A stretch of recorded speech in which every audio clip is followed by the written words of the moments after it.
और बहुत से भाइयों ने यहाँ टेप रिकॉर्डर लगाए हैं।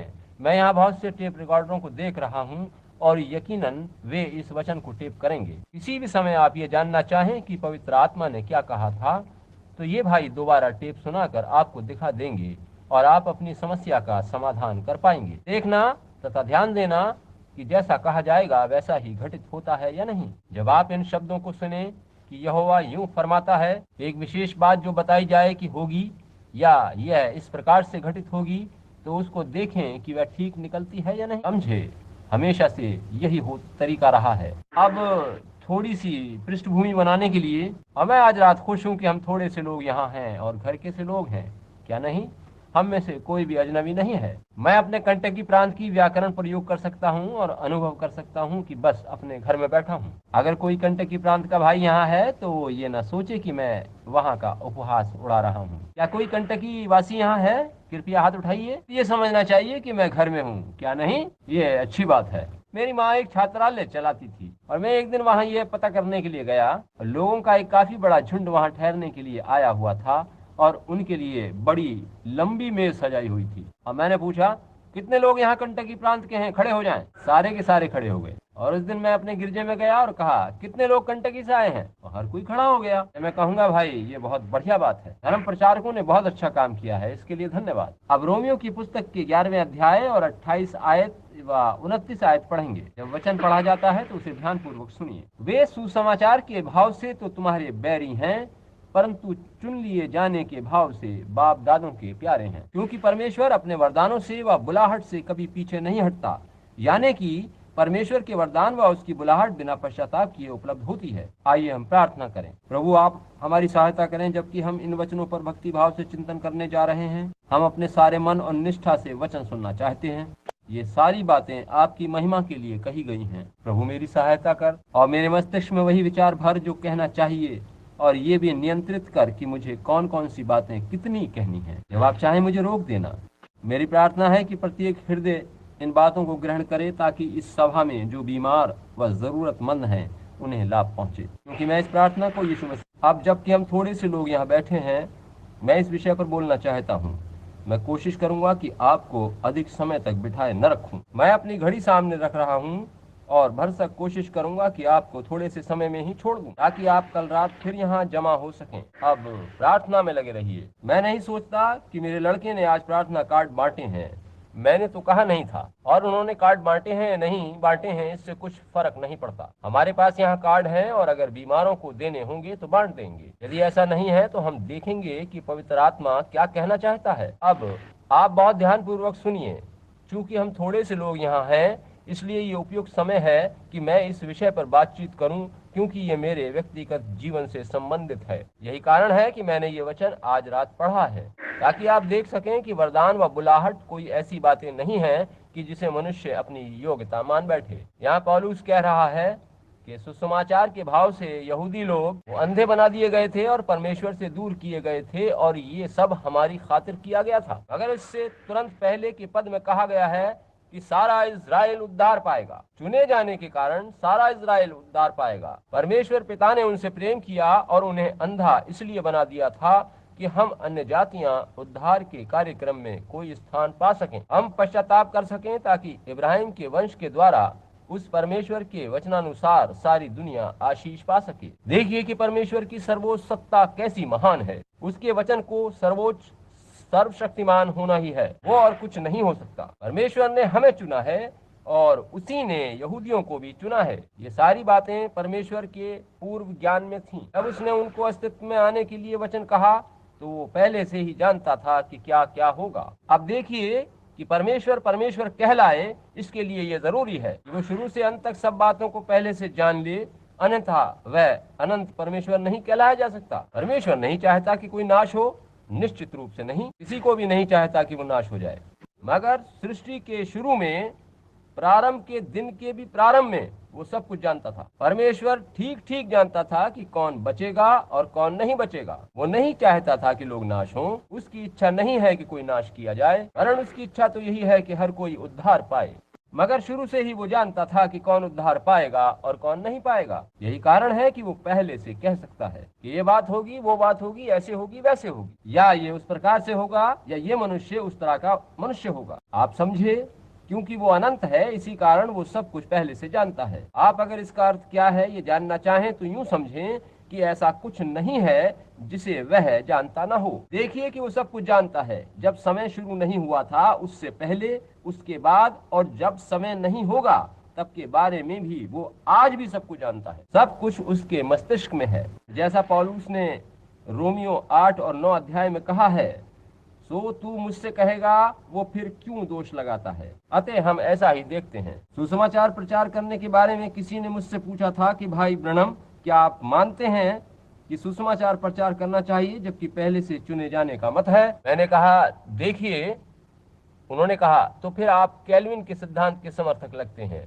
मैंने कहा, जहां तक कैल्विन विचार पवित्र शास्त्र से मेल खाते हैं, मैं वहां तक कैल्विन विचारधारा का व्यक्ति हूँ। पेड़ पर एक शाखा उभरी है, यह कैल्विनवाद है, मगर पेड़ पर और भी डालियां हैं। एक वृक्ष पर एक से अधिक शाखाएं होती हैं, और एक शाखा को पकड़कर चढ़ने वाला अंत में खुले आकाश की विश्व व्यापिता में प्रवेश कर जाता है। वहीं कहीं आप जा पहुंचते हैं, कोई अंत नहीं होता। मगर जब आप कैल्विनवाद की शाखाओं की चढ़ाई समाप्त कर लें तो फिर आर्मीनियनवाद की दूसरी शाखा पर वापस आ जाएं। देखिए कि वृक्ष पर और भी डालियां हैं और भी शाखाएं हैं। आप प्रत्येक शाखा पर जाइए, सारी डालियां मिलकर ही वृक्ष का निर्माण करती हैं। अतः जहाँ तक कैल्विनवाद वचनानुसार है, मैं उसे मानता हूँ, और मेरी मान्यता है कि परमेश्वर सृष्टि की उत्पत्ति से पूर्व से सभी कुछ जानता है। उसने पहले से मसीह में अपनी कलीसिया को चुना है और जगत की उत्पत्ति से पहले मसीह को कुर्बान किया है। शास्त्र ऐसा ही बताता है। वह परमेश्वर का मेमना है जो जगत की उत्पत्ति से पहले से घात किया गया है। समझे?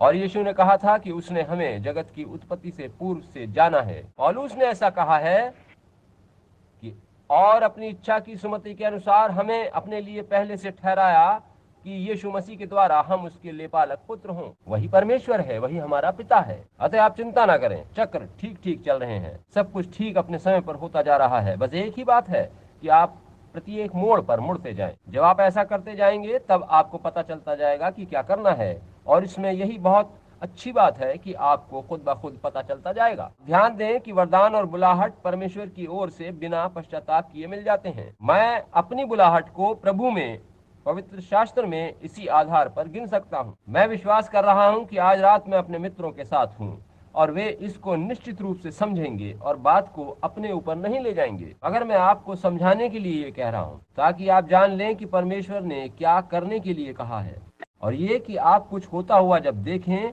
तो फिर उसे स्वीकार कर उसके पीछे चलें। अब शुरू में जो बात मुझे याद है वह दर्शन का पाना था। मेरे जहन में पहली बात जो मुझे याद आ रही है वह दर्शन देखना है। वो दर्शन जो परमेश्वर ने मुझे दिखाया था, और यह बहुत बहुत साल पहले की बात है, जब मैं बच्चा ही था और जब मैं पत्थर हाथ में लेकर उनसे खेला करता था। अब आप मुझे माफ करें कि जब उन दिनों में मैं लंबे लंबे ढीले ढाले कपड़े पहना करता था। मुझे नहीं मालूम कि आप में से कुछ क्या इतने पुराने हैं कि उन दिनों की आपको याद है जब छोटे बच्चे लंबे लंबे वस्त्र पहनते थे। इतने लोग यहाँ ऐसे हैं जिन्हें उन दिनों की बातें याद हैं जब लंबे लंबे कपड़े पहने जाते थे, लंबे लंबे वस्त्र होते थे।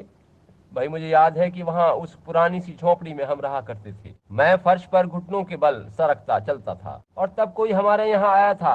कौन आया था ये तो मुझे याद नहीं है, और माँ ने नीला फीता मेरी पोशाक में सिला था और मैं नंगे पांव बहुत मुश्किल से चल पाता था। उस समय मैं घुटनों घुटनों चलता हुआ उस आने वाले के पास पहुंचा था और मैंने उनके पाँव में लगी बर्फ में अपनी अंगुली घुसाती थी। जब वो आग के पास खड़े गरमाई ले रहे थे तब मैं उनके पाँव में जमी बर्फ अंगुली से छुड़ाकर खाने लगा था। मुझे याद है ऐसा करने पर मेरी माँ ने मुझे एक झटके से उठा लिया था और छिड़का था। और दूसरी बात जो मुझे याद है वो 2 साल बाद की होनी चाहिए। मेरे हाथ में एक पत्थर का टुकड़ा था और उस समय मैं 3 वर्ष का रहा हूँगा। मेरा भाई मुश्किल से 2 साल का या उसके आसपास रहा होगा, और हम उस समय घर के पिछवाड़े में थे। वहाँ लकड़ियों को काट कर छोटे छोटे टुकड़े बनाए जाते थे। वहाँ पर बड़ी बड़ी लकड़ियों को छांटा जाता था और उनके छोटे छोटे टुकड़े किए जाते थे, छेपटी बनाई जाती थी। कितने लोगों को याद है कि उन दिनों घर के पिछवाड़े वाले भाग में बड़े बड़े लट्ठों की छेपटियां काटी जाती थी। मुझे लग रहा है कि इस समय मैं अपने घर में ही बैठा हूँ, तो फिर मैंने आज रात ये टाई क्यों पहन रखी है। उस पुराने लकड़ी चीरने के मैदान में पानी की एक धारा बाहर के सोते से बहकर आती थी। वहाँ हमारे पास कद्दू का बनाया एक खोल था जिससे हम पानी खींचकर पुरानी देवदार की लकड़ी की बनी बाल्टी में भर दिया करते थे और इस प्रकार जल भर कर लाया करते थे। मुझे याद है जब अंतिम बार मैंने अपनी बूढ़ी दादी माँ को मरने से पहले देखा था, वो उस समय 110 वर्ष की थी और जब उनकी मृत्यु हुई तो मैंने उनकी मृत्यु से ठीक पहले इस तरह से उन्हें अपनी बाहों में उठाया था। उन्होंने अपनी बाहें मेरे चारों ओर लपेटते हुए कहा था, प्रिय बेटे, परमेश्वर तुम्हारे प्राणों को अब और सदाकाल तक आशीष देता रहे। फिर वो मर गई।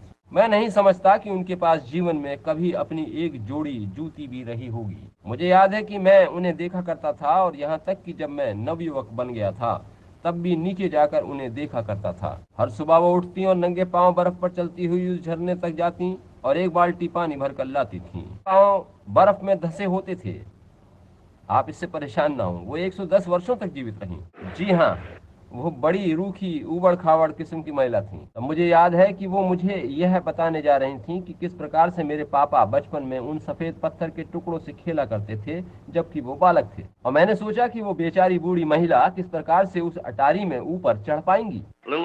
वह एक छोटी सी 2 कमरों की खोली थी और उनके ऊपर एक छोटी सी अटारी बनी थी। उन्होंने 2 छोटे पेड़ों को काट कर एक सीढ़ी बनाई थी जिससे अटारी पर चढ़ा जा सके। दादी ने कहा कि भोजन के बाद मैं तुम्हें तुम्हारे पापा के संगमरमर के पत्थर दिखाऊंगी। मैंने कहा ठीक है।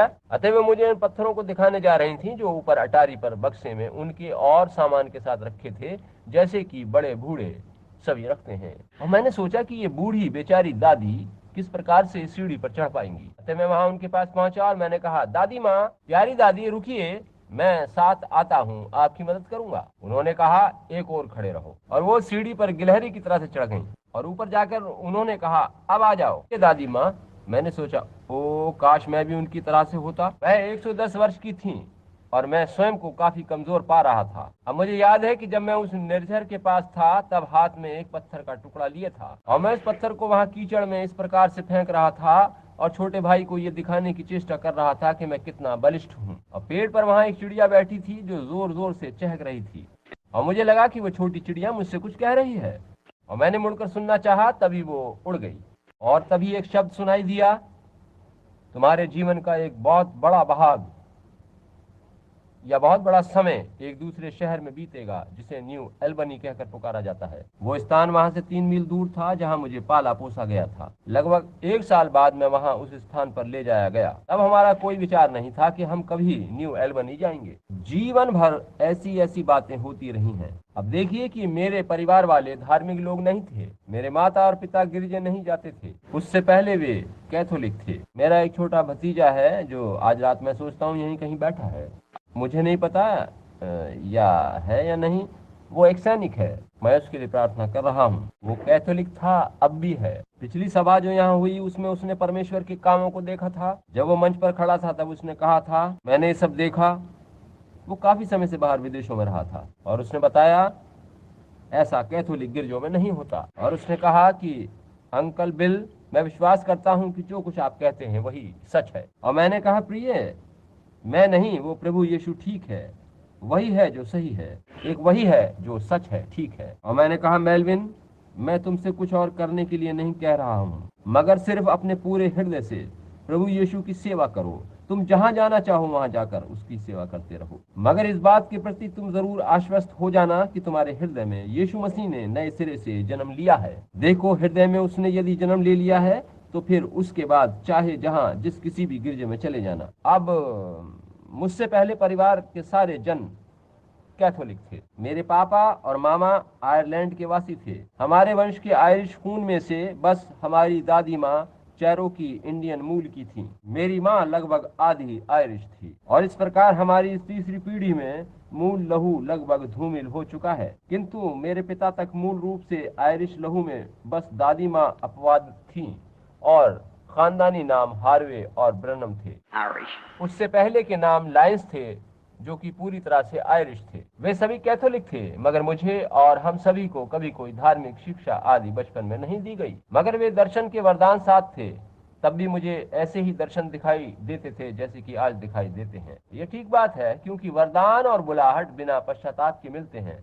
यह परमेश्वर का पूर्व ज्ञान है जिसके द्वारा वो कुछ कर रहा होता है। पूरे जीवन भर इनके बारे में कुछ कहने से मैं डरता रहा हूँ। आपने मेरी कथा उस पुस्तक में पढ़ी होगी जिसका शीर्षक है Jesus Christ the same yesterday today and for ever. मैं सोचता हूँ कि वो कुछ पुस्तकों में दी गई है। जैन, क्या ये ठीक बात है? क्या ये कथा उस किताब में है जो अब हमारे पास है? अच्छा, लाइफ स्टोरी नामक पुस्तक में है। हाँ ठीक है। क्या ये मेरे लिए एक भद्दी सी बात नहीं है कि मैं अपनी ही पुस्तकों को कभी नहीं पढ़ता, दूसरा उन्हें लिखता है। वे लोग सभाओं में से सामग्री ले लेते हैं और वह कथा मैं बता चुका हूँ। मैं हमेशा कुछ न कुछ होने की प्रतीक्षा में रहता हूँ। वो सारे वृत्तांत बहुत ठीक हैं और ठीक प्रकार से लिखे गए हैं। मैंने कुछ अंश पढ़े हैं, अब जरा सा समय मिला तो कुछ अंश इधर कुछ उधर से पढ़े हैं। जो भी हो, एक बालक के रूप में ही जब मैं था तो क्या आप जानते हैं कि दर्शन में मुझसे क्या कहा गया? मैं तब लगभग 7 साल का था। उसने कहा था, कभी शराब या धूम्रपान से किसी भी तरह से अपने को दूषित मत करना। जब तुम बड़े हो जाओगे तो तुम्हें एक काम करने को दिया जाएगा। ये सब आपने सुना है, ये किताब में दिया गया है। ये ठीक बात है। सारे जीवन भर ऐसे ही दर्शन मिलते रहे हैं। जब मैं एक सेवक बन गया तब तो वास्तव में सारे समय ही ये दर्शन दिखाई देने लगे। और एक रात मैंने प्रभु यीशु को देखा। मुझे विश्वास है कि यह बात मैं पवित्र आत्मा से आज्ञा लेकर ही कह रहा हूँ। प्रभु का दूत जो आता है वो प्रभु यीशु नहीं है। दर्शन में वो प्रभु की तरह से नहीं दिखाई दिया, क्योंकि प्रभु यीशु मसीह का जो दर्शन मैंने देखा उसमें वो मनुष्य के रूप में थे। मैं बाहर खेत में अपने पापा के लिए प्रार्थना कर रहा था और फिर मैं घर में आया और बिस्तर पर चला गया। और उस रात अपने पापा को देखकर मैंने कहा, हे प्रभु परमेश्वर, इनको बचा ले। मेरी माँ उद्धार पा चुकी थी और मैंने उन्हें बपतिस्मा दिया था। तो मैंने सोचा, ओह मेरे पापा शराब पीते हैं, अगर मैं उन्हें समझा सकूं कि वे प्रभु यीशु मसीह को ग्रहण कर लें। मैं बाहर गया और सामने के कमरे के द्वार के पास फूंस के बिछौने पर जाकर लेट गया। किसी चीज ने मुझसे कहा, उठ जाओ। और मैं उठ गया और अपने पीछे के साफ सुथरे खेत की ओर चला गया। और वहां पर मुझसे लगभग 10 फीट की दूरी पर एक मनुष्य खड़ा था।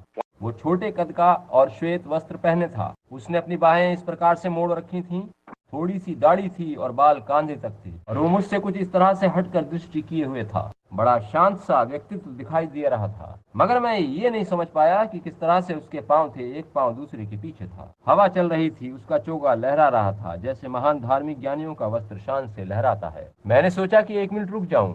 मैंने अपनी चुटकी भरी और देखा कि मैं सो नहीं रहा हूँ। और मैंने एक तिनका उस खेत में से उठा लिया और मुंह में इस प्रकार रख लिया जैसे कोई दांत कुरेदते समय रखता है। मैंने घर की ओर मुड़कर देखा। मैंने मन में कहा, नहीं, मैं वहां पापा के लिए प्रार्थना कर रहा था और किसी ने कहा था कि बाहर आओ, और यहाँ ये मनुष्य खड़ा था। मैंने सोचा कि ये प्रभु यीशु सा दिखता है। मुझे आश्चर्य हुआ, क्या ये यीशु है? वह ठीक सीधे उस तरफ देख रहा था जहाँ पर अब हमारा घर है। अतः मैं इस तरफ को मुड़ा कि उसे शायद सामने से देख सकूं। मैं उसका चेहरा बगल से इस प्रकार देख पा रहा था, मगर उसे ठीक से देखने के लिए मैं इस ओर को मुड़ा और मैंने कहा वो जरा भी नहीं हिला। और मैंने सोचा, मैं सोचता हूँ कि मैं उसे आवाज दूं, और मैंने पुकारा, यीशु। और इस पर उसने सिर घुमाकर इस तरह से देखा। बस मुझे इतना ही याद है कि उसने अपनी बाहें फैला दी थी। दुनिया में कोई भी ऐसा चित्रकार नहीं है जो उसका चित्र बना सके, जो उसके चेहरे के गुणों को चित्रित कर सके। इस बारे में सबसे अच्छी तस्वीर जो मैंने देखी है वह यीशु मसीह का वो चेहरा है जो 33 वर्ष की आयु को चित्रित करते हुए हाफमैन ने बनाया है। मैंने अपनी पुस्तकों, लेखों आदि में इसी चित्र का उपयोग किया है, क्योंकि वह लगभग वैसा ही दिखाई देता है या बहुत अधिक उसके वास्तविक चेहरे से मिलता है। वो एक मनुष्य शरीर का ऐसा दिखाई दिया था कि यदि वह कुछ बोल देगा तो जगत ही समाप्त हो जाएगा। और इसके बाद भी उसका प्रेम और दया अत्यधिक रूप में झलक रही थी। और जब दिन निकलने को हुआ तो मुझे पता चला। तब मैं आपे में आया और मैंने पाया कि मेरा पाजामा और कमीज आंसुओं से तर थी, और मैं उस खेत में से गुजरता हुआ घर वापस आ गया। मैंने ये बात अपने एक सेवक मित्र को बताई। उसने कहा, इस तरह की घटनाओं से तो बिली तुम पागल हो जाओगे। उसने कहा, ये शैतान है। उसने कहा, इस तरह की मूर्खताओं में मत पड़ो। उस समय मैं बैप्टिस्ट सेवक था। मैं अपने एक और पुराने मित्र से मिला और उसको सारी बातें बताई। मैंने पूछा, भाई आप इस बारे में क्या कहते हैं? उन्होंने कहा, बिली मैं तुम्हें बताता हूँ, अगर तुम अपना जीवन बचाना चाहते हो तो बस वही बातें प्रचार करो जो पवित्र शास्त्र में दी गई हैं, जैसे परमेश्वर का अनुग्रह आदि आदि के बारे में। मैं तो कभी भी इस प्रकार की अजीब बातों के चक्कर में पड़ना नहीं चाहूंगा। उन्होंने मुझे समझाया। मैंने कहा, श्रीमान मैं किसी बेढंगी बात के पीछे पड़ने के बारे में नहीं सोच रहा हूँ, बस मैं ये जानना चाहता हूँ कि ये सब है क्या। उन्होंने कहा, बिली सालों पहले वे लोग इस प्रकार की बातें अपने गिरजों में पाते थे, मगर जब प्रेरित लोग चले गए तो वे बातें भी उन्हीं के साथ चली गईं। और यदि आज हमें ऐसे कुछ अनुभव होते हैं या कुछ दिखाई देता है तो वह दुष्ट आत्माओं व शैतान से संबंधित है। मैंने कहा, ओ भाई मैकिन्ने, क्या ऐसा है? उन्होंने कहा, हाँ। मैंने कहा, हे प्रभु मुझ पर दया कर। मैंने कहा भाई मैं कहने आप मेरे साथ मेरे लिए प्रार्थना करिए कि परमेश्वर ऐसी घटनाएं फिर मेरे साथ कभी घटित ना होने दे। आप जानते ही हैं कि मैं यीशु को बेहद प्रेम करता हूँ, मैं इन मामलों में गलती नहीं करना चाहता। मैंने कहा आप मेरे लिए प्रार्थना करिए। उन्होंने कहा भाई बिली मैं प्रार्थना करूंगा, और ठीक वहीं गलियारे में हमने प्रार्थना करी। मैंने बहुत से सेवकों से पूछा, सबने एक जैसी बातें बताई। मैंने इस भय से लोगों से इस विषय में बातें करना बंद कर दिया कि कहीं वे मुझे कोई शैतान ही न समझने लगे। मैं नहीं चाहता था कि ऐसा हो। मुझे पता था कि उस घटना से मेरे दिल में कुछ हुआ है, बस इतना जरूर था कि मेरे मन में कुछ विशेष घटित हुआ है, और मैं नहीं चाहता था कि कभी भी लोग मुझे शैतान समझें। अतः बाद के सालों में एक दिन मैंने सुना कि कोई बैप्टिस्ट चर्च में कह रहा था, जहां मैं उस समय सेवक नियुक्त था। मैंने किसी से कहते सुना कि पिछली रात आपको वहां उन पाखंडियों की बातें सुननी चाहिए थी। और मैं सोचने लगा ये पवित्र ये पाखंडी लोग कौन हैं। मेरे एक गायक मित्र थे भाई वॉल्ट जॉनसन, और मैंने उनसे पूछा भाई ये क्या मामला है। उन्होंने बताया कि पेंतेकोस्टल लोगों का समूह आया हुआ है। मैंने पूछा क्या, किनका? उन्होंने कहा पेंतेकोस्टल लोगों का। उन्होंने बताया बिली तुमने उन्हें कभी देखा है? वे फर्श पर लौट रहे थे, ऊपर नीचे उछल रहे थे। वे कहते हैं कि आपको कोई अन्य भाषा जरूर बोलनी है या कुछ बुदबुदाना है, वरना समझिए कि आपका अभी उद्धार ही नहीं हुआ है। मैंने पूछा वो कहाँ आए हुए हैं? लुईविले के उस तरफ टेंट लगाकर सभा कर रहे हैं, उनमें श्याम वर्ण लोग भी हैं। मैंने कहा और उन्होंने बताया कि उनमें बहुत से श्वेत वर्ण लोग भी हैं। और मैंने पूछा क्या वे भी ऐसा ही करते हैं?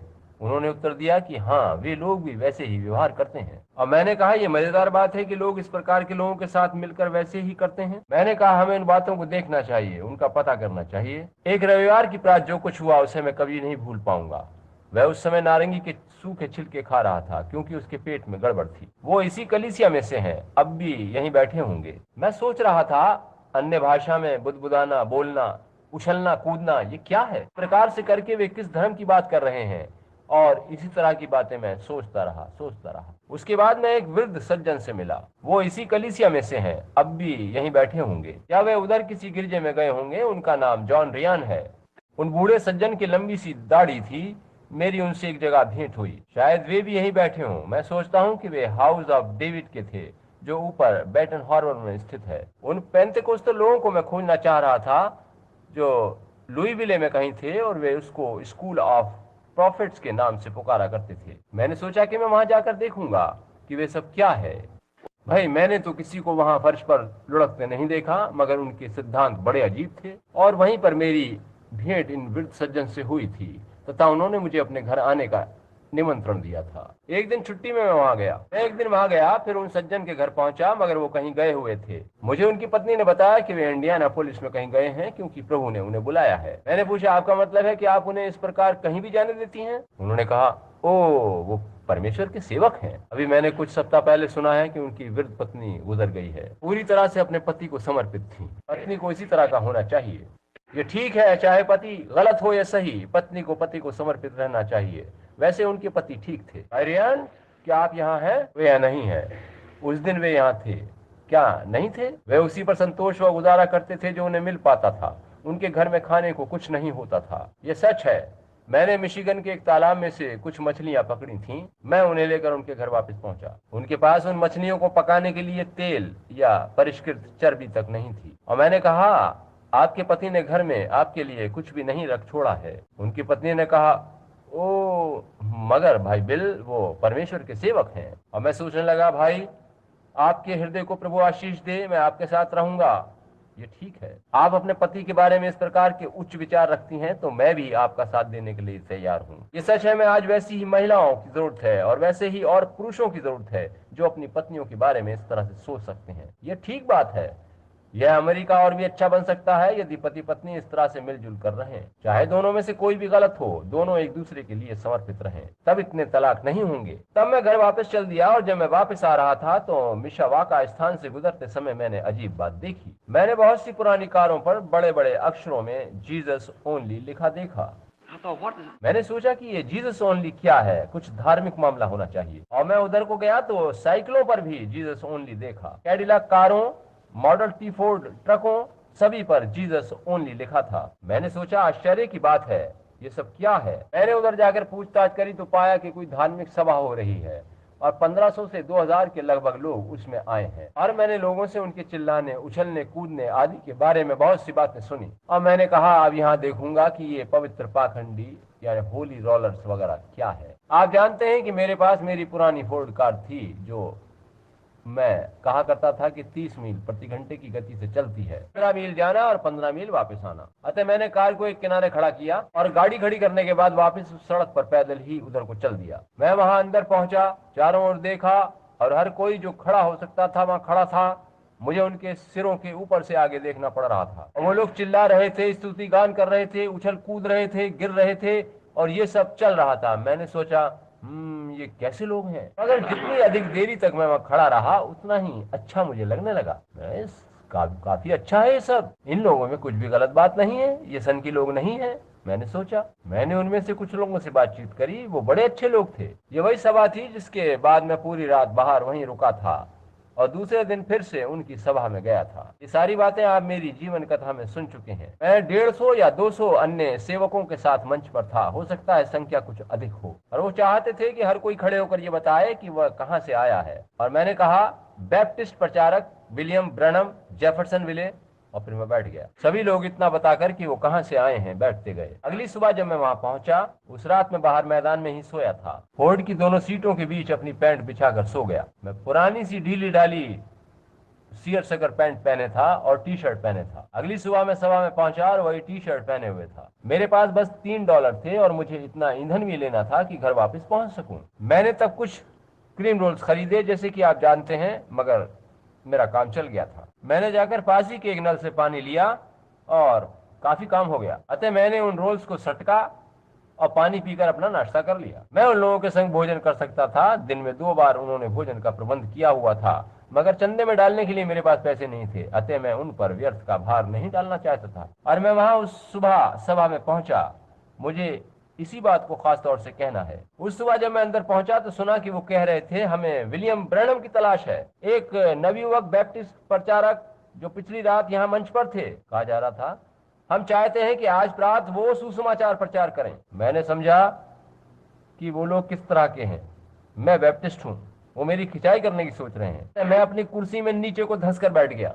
मैं तो वैसी पुराने खेलने कूदने वाली पैंट और टी शर्ट पहने था, ढीली ढाली, जैसे हम कार्यालयों आदि में पहनते हैं। और मैं भैया इस प्रकार से अपनी कुर्सी में पीछे को धंस कर बैठ गया। मैं एक अश्वेत भाई के नजदीक बैठा हुआ था। 2 या 3 बार उन्होंने मेरे बारे में घोषणा करी। उत्तरी प्रदेश में इस अधिवेशन को करने का कारण ये था कि उन दिनों दक्षिण में अलगाव आंदोलन चल रहा था, तो वे इसे दक्षिण में नहीं कर सकते थे। मैं समझ नहीं पा रहा था कि ये जीसस ओनली क्या है, किस बारे में है। और मैंने सोचा जहां तक इसमें जीसस जुड़ा है वहां तक तो ये ठीक ही है। अतः इससे तब तक कोई अंतर नहीं पड़ेगा जब तक इसमें प्रभु का नाम जुड़ा है। अतः मैं वहां बैठकर उनको ध्यान से देख रहा था और उन्होंने 2 और 3 बार मुझे फिर पुकारा। और उस अश्वेत भाई ने जो मेरे पास बैठे थे मेरी ओर देखकर पूछा, क्या आप उन्हें जानते हैं? मैं दिखावटी स्वर में मैं करके उत्तर दिया। मैं उनसे झूठ नहीं बोलना चाहता था, मैं झूठ बोलना चाहता ही नहीं था। मैंने कहा देखिए भाई, मैं उन्हें जानता हूँ। उन्होंने कहा जाइए उन्हें बुला कर लाइए। फिर मैंने कहा भाई मैं आपको बताता हूँ कि वो मैं ही हूँ, मगर आप देखिए कि मैं ऐसे कपड़े पहना हूँ। उन्होंने कहा चलिए खड़े हो जाइए। और मैंने कहा नहीं, वहां मैं नहीं जा सकता, इस तरह के कपड़ों में मैं वहां मंच पर नहीं जाऊंगा। ये टी शर्ट पे वो लोग इस पर ध्यान नहीं देते कि आप क्या पहने हैं। और मैंने कहा सुनिए, आप इसका जिक्र मत करना, मैं इस तरह की पैंट पहने हूँ, कपड़े अच्छे नहीं है, मैं वहां ऊपर नहीं जाऊंगा। वहां पर घोषणा करी जा रही थी, क्या कोई बता सकता है कि विलियम ब्रैनम कहाँ है? और उस भाई ने तुरंत कह दिया यहाँ है, यहाँ है। हे प्रभु, आप जानिए कि मेरा चेहरा सुर्ख हो गया। मैं कोई टाई नहीं पहने था, पुरानी टी शर्ट की आस्तीनें ऊपर को चढ़ी थी और मैं बीच में चलता हुआ ऊपर मंच पर पहुंचा। मेरे कानों में जलन होने लगी। मैं कभी किसी माइक्रोफोन के पास पहले नहीं गया था और मुझे वहां वचन सुनाना पड़ा। मैंने एक विषय चुना जिसे मैं कभी नहीं भूलूंगा। उस अमीर व्यक्ति ने अधोलोक में दृष्टि उठाकर देखा और वो चिल्ला उठा। कई बार मैं ऐसी ही 3 छोटी छोटी बातों पर वचन प्रचार करता रहा हूं, जैसे आओ एक मनुष्य को देखो, या क्या तू इस पर विश्वास करता है, या तब वो चिल्ला उठा। और मैंने अपने प्रचार में कहा कि वहां कोई फूल नहीं थे, तब वो चिल्ला उठा। वहां कोई प्रार्थना सभा नहीं थी, तब वो अमीर आदमी चिल्ला उठा। वहां उसके बच्चे नहीं थे, तब वो चिल्लाया। कोई गीत भजन नहीं था, तब वो चिल्लाया। और फिर मैं चिल्ला उठा। जब सारा मामला खत्म हुआ तो सब ने मुझे घेर लिया। वो चाहते थे कि मैं उनके लिए अन्य स्थानों पर सभाएं करूं, और मैंने सोचा शायद मैं होली रोलर हूं। मैंने सोचा हो सकता है। देखिए कि वो लोग बहुत अच्छे लोग थे। मैं वहां से बाहर आया और एक मनुष्य ग्वाले का सा हैट लगाए और उसी की तरह के जूते पहने मुझे मिला। मैंने पूछा, आपका परिचय? उसने कहा, मैं गिरजे में एल्डर हूँ, टेक्सास से आया हूँ। एक और व्यक्ति मेरे पास आया जिसने निक्कर पहन रखी थी, जैसी गोल्फ खेलने वाले पहनते हैं, और छोटी सी जर्सी पहन रखी थी। उन्होंने बताया कि मैं पादरी हूँ और फ्लोरिडा से आया हूँ, क्या आप हमारे यहाँ सभा कर सकते हैं? मैंने फिर खुद से कहा, बच्चे तेरी ये पैंट और टी शर्ट ठीक है, तू समझ ले जैसे अपने ही घर में है, बढ़िया बात है। इन बातों के बारे में आप सुन चुके हैं, अतः मैं यहीं रुककर आपको वह बात बताऊंगा जो पहले मैंने कभी नहीं बताई है। पहले तो मैं ये पूछना चाहता हूँ, मैं इसे भूले जा रहा था। मैंने जीवन में पहले ये बात कभी भी सबके सामने नहीं कही है। यदि आप वादा करें कि आप मुझसे प्रेम करते रहेंगे, और जब मैं ये बात कह चुकूं तब मुझसे पहले से भी अधिक प्रेम करेंगे, आप हाथ उठाकर ये वादा करें। ये आपका वादा है, मैं आपको इसके लिए उत्तरदायी ठहराऊंगा। जब मैं उस रात सभा में बैठा था, जब वो गीत गा रहे थे और ताली बजा रहे थे, वो उस गीत को गा रहे थे जिसके बोल हैं, मैं जानता हूँ वो लहू था, मैं जानता हूँ वो लहू था। वे गलियारे में इधर उधर दौड़कर चिल्लाकर शोर मचाकर प्रभु की प्रशंसा कर रहे थे। मैंने सोचा कि ये सब मुझे अजीब सा और अच्छा सा लगा था, और हर समय वे प्रेरितों के काम 2:4, 2:38, 10:49 आदि हवाले दे रहे थे। मैं सोच रहा था कि ये सब वचनानुसार ही तो है। मैंने पहले ऐसा होते कभी नहीं देखा था। ओ, मेरा हृदय मानो जल रहा था। सोच रहा था, ये अद्भुत बात है। मैंने सोचा जब मैं उनसे मिला था तो वो मेरी दृष्टि में पाखंडी लोग थे, मगर अब स्वर्गदूतों का समूह सा लग रहे थे। मैंने इतनी जल्दी अपने विचार बदल डाले थे। अतः अगली सुबह जब परमेश्वर ने मुझे उन सभाओं में भाग लेने का महान अवसर दिया, तो मैंने सोचा, हे प्रभु, मैं तो इसी प्रकार के लोगों के संग रहूंगा। ये वही लोग हैं जिन्हें चीख पुकार मचाने वाले मेथोडिस्ट कहा जाता है। थोड़ा और आगे मैंने सोचा, हो सकता है कि यही सब कुछ हो जो होना चाहिए। अतः मैंने सोचा और मैंने जान लिया कि इन लोगों के साथ कुछ विशेष बात जरूर है। ये लोग नम्र और मधुर हैं। एक चीज जो मैं नहीं समझ पाया था वो थी अन्य भाषाएं बोलना। वहाँ एक मनुष्य मानो इधर बैठा था और एक उधर बैठा था, और वही पूरे समूह का नेतृत्व कर रहा था। यहाँ वाला खड़ा होकर कुछ अन्य भाषा में बोलने लगता और वहाँ वाला खड़े होकर उसका अनुवाद करता था, और सभा के बारे में बहुत सी बातें और दूसरी बातें बताता था। मैंने सोचा, प्रभु, मुझे इसको समझना पड़ेगा। और कभी कभी उल्टा भी हो रहा था कि वहाँ बैठा अन्य भाषा में बोलता और यहाँ बैठा उसका अनुवाद करता था। दोनों ही अन्य भाषा में बोल रहे थे और अनुवाद कर रहे थे। बाकी कलीसिया भी अन्य भाषा में बोल रही थी, मगर ऐसा नहीं लगा कि उनके अनुवाद आ रहे हों जैसे कि इन दोनों मनुष्यों के आ रहे थे। अब मैंने ध्यान से देखा कि दोनों संग संग बैठे थे। मैंने सोचा, हे प्रभु, हो ना हो ये स्वर्गदूत है। जब मैं वहां बैठा था तो मैंने ऐसा देखा। आप देखिए कि जो कुछ भी वहां हो रहा था जिसे मैं समझ नहीं पा रहा था, वो मेरी समझ में सहसा आने लगा। यदि परमेश्वर चाहे तो गुप्त बातों को जानने की सामर्थ्य उसने मुझे दी है, समझे। यही कारण है कि मैंने कहा कि ये सब मैंने पहले कभी सार्वजनिक तौर पर नहीं कहा। अगर मैं वास्तव में किसी बात को जानना चाहूँ तो साधारणतया परमेश्वर मुझे वह बता देता है, इसीलिए वह वरदान दिया गया है, आप समझे। अतः आप इस प्रकार की बातें सभी के सामने नहीं कह सकते। यह पवित्र वरदान है और इसके बारे में आप ऐसा करना नहीं चाहेंगे। इसके लिए परमेश्वर मुझे उत्तरदायी ठहराएगा। जैसे कि भाइयों से बातें करते समय मैं ये जानने की कोशिश नहीं करूंगा कि किसी भाई की बुराई पता करूं। एक बार एक सज्जन के साथ मैं बैठा था और उसकी बाहें मेरे चारों ओर, और उसने कहा, ओ भाई ब्रैनम, मैं तुम्हें प्यार करता हूं। और मैंने अपने अंदर कुछ हलचल अनुभव करी। मैंने उसकी ओर देखा। उसे मुझसे ऐसा नहीं कहना चाहिए था। मैं जानता था कि वो मुझे प्रेम नहीं करता था। देखिए, वो पूरी तरह से एक पाखंडी था, जितना भी पाखंडी कोई हो सकता है। देखिए, और उसने मुझे बाहों में कसकर ये कहा था। मैंने कहा ठीक है, और मैं चल दिया। मैं इस बात को जानना नहीं चाहता था। मैं बस जैसे उसे जानता था उतनी ही जानकारी रखना चाहता था कि वो बस मेरा एक भाई है, और बाकी बातें रहने देना चाहता था। परमेश्वर बाकी सब स्वयं देखेगा, समझे। मैं उन बातों को जानना ही नहीं चाहता था, और बहुत बार ऐसा होता रहता है। यहाँ इस कलीसिया में नहीं, वरन और बहुत जगह मेरे साथ ही होता आया है। मैं एक कमरे में या किसी रेस्टोरेंट में बैठा होता हूँ और पवित्र आत्मा मुझे बता देता है कि क्या होने वाला है। यहाँ ऐसे लोग बैठे हैं जो ये जानते हैं कि ये सच है। मैं अपने घर में बैठा हूँ और कह उठता हूँ कि अब सावधान, अब एक कार थोड़ी देर में आने वाली है और उसमें अमुक अमुक व्यक्ति हैं, उन्हें अंदर ले आना, क्योंकि प्रभु ने कहा है कि वे यहाँ आ रहे हैं। जब हम सड़क पर जाएंगे तो कुछ ऐसा घटित होगा। उस चौराहे को देख के पार करना तुम्हें लगभग टक्कर लगते लगते बची है, और हर बार ये सारी बातें एकदम सच निकलती हैं।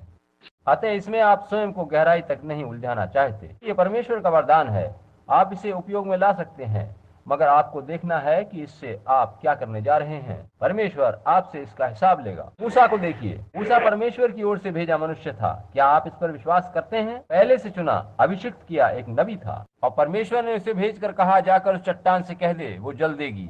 उसे पहले ही मारा कूटा जा चुका था। आ गया था, जाकर उस चट्टान से बोल दे, वो तुझे अपने अंदर से जल देगी। मगर मूसा क्रोधित होकर वहां गया और लाठी उस चट्टान पर मार दी, पानी नहीं निकला। उसने फिर मारा। तू विद्रोही, क्या तुझे हमें जल नहीं देना चाहिए? ने देखा कि परमेश्वर ने क्या किया, पानी तो मिल गया, मगर मूसा से कहा, तू यहाँ ऊपर आ जा, और मूसा का तभी अंत हो गया था। देखिए, आपको इस बात का ध्यान रखना है कि उन दिव्य वरदानों से आप क्या करते हैं। ठीक एक प्रचारक की तरह, जो कि अच्छा प्रभावशाली प्रचारक है, वो बाहर जाकर बस धन और चंदा जमा करने के लिए यदि प्रचार करता है, तो परमेश्वर उसे इसके लिए उत्तरदायी ठहराएगा। ये ठीक है कि आपको देखना है कि आप दिव्य वरदानों का क्या करते हैं। अपने गिरजे की साख बनाने या गिरजे का नाम ऊंचा करने की चेष्टा तो नहीं कर रहे हैं, या अपना नाम ऊंचा करना तो नहीं चाहते। इसके बजाय मैं तो 2 या 3 रात की सभा करना चाहूंगा, ताकि दाना पानी कहीं और दिन में कमा सकूं और नम्र और दीन बना रह सकूं। आप समझ गए मेरा क्या मतलब है श्रीमान?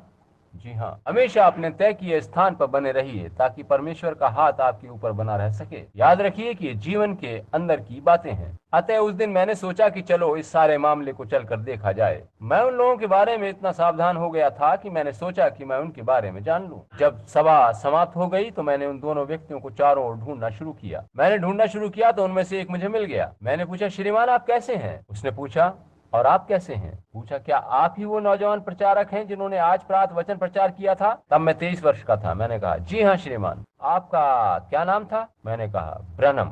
और आपका नाम? और उसने मुझे अपना नाम बताया, और मैंने सोचा कि अब मैं इसकी आत्मा से संबंध स्थापित कर लूं। मैं अभी तक ये नहीं जान पाया था कि कौन मेरे अंदर से ऐसा करा रहा था। आप लोगों के पास यहाँ कुछ ऐसा है जो मेरे पास नहीं है। उसने पूछा, जब से आपने विश्वास किया, क्या आपको पवित्र आत्मा मिला है? मैंने कहा, भाई मैं एक बैप्टिस्ट हूँ। और उसने पूछा, मगर क्या आपको पवित्र आत्मा मिल गया है जब से आपने विश्वास किया है? मैंने पूछा, भाई आपका क्या मतलब है?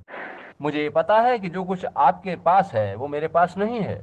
आपके पास कुछ ऐसा है जो बहुत सामर्थी है। क्या कभी आपने अन्य भाषा बोली है? मैंने कहा, नहीं श्रीमान। उसने कहा, मैं आपको बताता हूँ कि आपको पवित्र आत्मा नहीं मिला है। मैंने कहा, अगर अन्य भाषा बोलना इसकी शर्त है तो वो मुझे नहीं मिला है। उसने कहा, अगर आपने अन्य भाषा नहीं बोली है तो वो आपको नहीं मिला है। और इस तरह से उससे बातचीत करते हुए मैंने पूछा, मुझे वो कहाँ से मिल सकता है?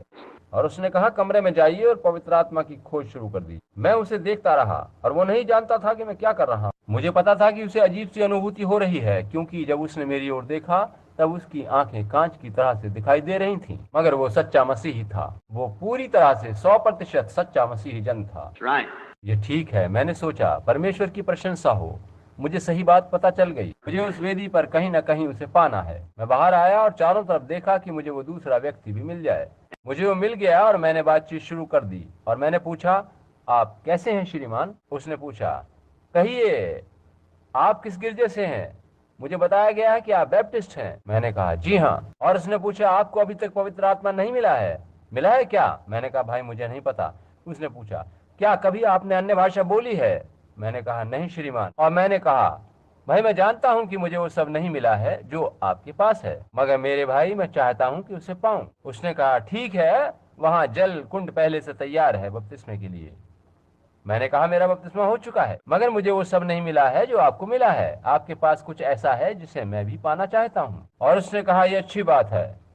मैं उसकी आत्मा से संबंध स्थापित करना चाह रहा था। और जब अंत में मैंने उसकी आत्मा को पकड़ा तो ये पहले वाला नहीं वरन दूसरे वाला मनुष्य था। कभी भी किसी इतने गिरे हुए पाखंडी से जीवन में मेरी भेंट नहीं हुई जितना कि वो था। उसकी पत्नी काले बालों वाली स्त्री थी, मगर वो एक श्वेत वर्ण सुनहरे बालों वाली स्त्री के संग रह रहा था, और उसके द्वारा उसके 2 बच्चे थे। वह शराब पीता था, शापित जन था जो मदराले और जुआ घर आदि में जाया करता था, और इसके बाद भी अन्य भाषा बोल रहा था और भविष्यवाणी कर रहा था। तब मैंने कहा, प्रभु मुझे क्षमा कर, और मैं घर वापस चला आया। ये सच है, मैं ये सब समझ नहीं सकता। लगता था कि आशीषित पवित्र आत्मा उतर आया था, मगर वह तो इतना पाखंडी व्यक्ति, ऐसा नहीं हो सकता, बस ऐसा नहीं हो सकता। उसके काफी समय बाद तक मैं अध्ययन करता रहा और पुकारता रहा कि इस मामले को समझ सकूं। सोचने लगता कि अगर मैं उन लोगों के साथ निकल चलूं तो संभव है मैं इन सारी बातों को समझ जाऊं। एक तो पूरी तरह से सच्चा मसीही है और दूसरा वास्तव में पाखंडी है। मैंने सोचा ये क्या बात हो सकती है, हो सकता है परमेश्वर शायद मुझ में ही कहीं कोई गड़बड़ी है। और फिर मैंने मन में कहा, मैं तो मौलिक सिद्धांतवादी व्यक्ति हूँ, अगर ऐसा है तो ये सब पवित्र शास्त्र में होना चाहिए। मेरे लिए तो जो कुछ होता है वो सब पवित्र शास्त्र में दिया होना चाहिए, वरना वो गलत है। उसे वचन में से आना जरूरी है। उसकी पुष्टि पवित्र शास्त्र में केवल एक स्थान पर ही नहीं, वरन पूरे पवित्र शास्त्र के सारे वचन को उसकी पुष्टि करनी है। संपूर्ण पवित्र शास्त्र में प्रत्येक वचन एक दूसरे से मिलकर उसकी पुष्टि करता है, तभी मैं उस पर विश्वास कर सकता हूँ, वरना मैं उस पर विश्वास नहीं करूंगा। और फिर पौलुस ने भी यही कहा है कि यदि स्वर्ग से कोई स्वर्गदूत भी आकर कुछ और सुसमाचार प्रचार करे तो वो शापित हो। अतः मैं पवित्र शास्त्र पर पूरी तरह से विश्वास करता हूँ। और मैंने कहा कि इस तरह की कोई बात मैं पवित्र शास्त्र में नहीं देख पा रहा हूँ। 2 वर्ष बाद की बात है, जब मेरी पत्नी और सब कुछ चला गया था। मैं अपने उस छोटे से स्थान ग्रीन मिल में प्रार्थना करने गया था। 2 दिन पहले वहां उस गुफा में मैं आया था और निरंतर प्रार्थना कर रहा था। मैं गुफा से बाहर ताजा हवा लेने के लिए निकला। जब मैं बाहर आया तो मेरी पवित्र शास्त्र की पुस्तक वहां पड़े एक लट्ठे पर रखी थी। एक पुराना पेड़ गिरा पड़ा था और उसमें एक खांचा सा बना था, उसी में वो बाइबल मैंने रखी हुई थी। धरती पर पड़े उस वृक्ष में 2 टहनियों से एक खांचा सा बना था। मैं रात के वक्त उस लट्ठे पर लेटकर आकाश की ओर तारागणों को इस प्रकार से निहारा करता था। मेरे हाथ इस प्रकार से जुड़े रहते थे और प्रार्थना करते करते कभी कभी मेरी आंख लग जाया करती थी। मैं वहां कई कई दिन तक बिना कुछ खाए पिए बस प्रार्थना करता रहता था। मैं इस गुफा से बाहर ताजा हवा लेने निकल आया था। भीतर ठंडा था और नमी थी। अतः मैं बाहर आया और वहां मेरी बाइबल रखी थी, जिसे एक दिन पहले मैंने वहां छोड़ा था, और उसमें इब्रानियों 6 अध्याय खुला हुआ था। मैंने वहां से पढ़ना शुरू किया। इसलिए आओ हम मसीह की शिक्षा की आरंभ की बातों को छोड़कर हम सिद्धता की ओर आगे बढ़ते जाएं और मरे हुए कामों से मन फिराने और परमेश्वर पर विश्वास करने आदि आदि की नींव फिर से न डालें, क्योंकि जिन्होंने एक बार ज्योति पाई है और स्वर्गीय वरदानों का स्वाद चख चुके हैं, वगैरह वगैरह वगैरह, भूमि वर्षा के पानी को जो उस पर बार बार पड़ता है, पी पी कर जिन लोगों के लिए वो ज्योति बोई जाती है, वगैरह वगैरह। पर यदि वह झाड़ी और ऊंट कटारे उगाती है तो निकम्मी और श्रापित होने पर है और उसका अंत जलाया जाना है। और उसी समय ऐसी आवाज आई। मैंने सोचा अब गुत्थी सुलझेगी। उसने मुझे उठाया है और अब उसने मुझे ये सब बताना है। वो मुझे अब कोई दर्शन दिखाएगा। उस लट्ठे के सिरे पर बैठा मैं प्रतीक्षा करता रहा। मैं उठकर इधर उधर चलने फिरने लगा। चला फिरा मगर कुछ नहीं हुआ। अपनी गुफा में वापस गया, फिर भी कुछ नहीं हुआ। मैं वहां खड़ा सोचने लगा कि ये क्या माजरा है। मैं फिर अपनी बाइबल तक पहुंचा और ओह, मुझे फिर से अजीब सी अनुभूति होने लगी। मैंने पवित्र शास्त्र को उठा लिया और सोचा कि इसमें क्या है जिसे वो चाहता है कि मैं पढ़ूं। मैं उस लेख को पढ़ने लगा और नीचे तक पढ़ता चला गया, जहां परमेश्वर पर विश्वास और पश्चाताप करने का वर्णन है। और मैंने और आगे तक पढ़ा कि भूमि वर्षा के पानी को जो उस पर बार बार पड़ता है, पी पी कर जिन लोगों के लिए वो ज्योति बोई जाती है, पर अगर वो झाड़ी और ऊंट कटारे उगाती है तो निकम्मी और श्रापित होने पर है और उसका अंत जलाया जाना है। ओहो, ये पढ़कर मैं थरथरा उठा और मैंने सोचा, प्रभु क्या आप मुझे कोई दर्शन दिखाना चाहते हैं? मैं उससे उस बारे में कुछ और जानना चाह रहा था। अब सहसा मेरे सामने से मैंने दुनिया को लिपटते सा देखा और सब कुछ घूम सा गया और मुझे एक व्यक्ति श्वेत वस्त्रों में सिर उठाकर चलता फिरता दिखाई दिया, जो इस प्रकार से बीज बोता जा रहा था। जो ही वो ऊपर पहाड़ी पर वापस चला गया तो उसके पीछे काले वस्त्र पहने सिर झुकाए एक व्यक्ति आता दिखाई दिया और वो भी बीज बोता जा रहा था। और जब अच्छे दाने उगे तो वो गेहूं के दाने थे, और जब बुरे बीज उगे तो वो जंगली दाने थे। और फिर धरती पर बड़ा अकाल पड़ा और गेहूं के बालों के सिर झूल गए और वे नाश होने लगी। उनको जल चाहिए था। और मैंने सभी लोगों को अपने हाथ उठाकर परमेश्वर से प्रार्थना करते देखा कि वो जल दे। और मैंने जंगली दानों को और उनकी बालों को भी सिर झुकाए जल के लिए प्रार्थना करते देखा। और तभी चारों ओर से बादल उमड़ कर आए और भारी वर्षा होने लगी। और जब ऐसा हुआ तो गेहूं की बालें जो झुक गई थीं की आवाज करती हुई उठकर सीधी खड़ी हो गई, और जंगली दानों की डालियां भी उनके बराबर में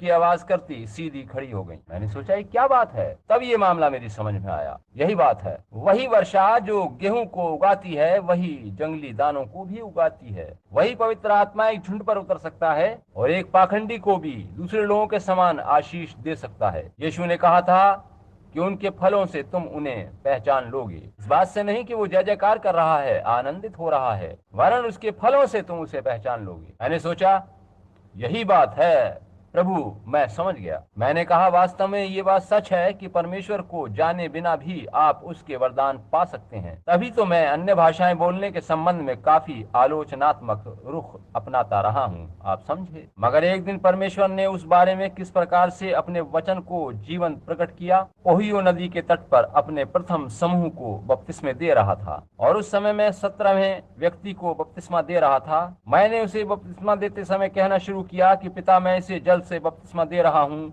तू इसे पवित्र आत्मा से बपतिस्मा दे। मैंने उसे जल में डुबोना शुरू किया। तभी स्वर्ग से एक गोला सा घूमता सिर के ऊपर आकर ठहर गया, और तेज ज्योति नीचे चमकी। किनारे पर सैकड़ों लोग खड़े थे।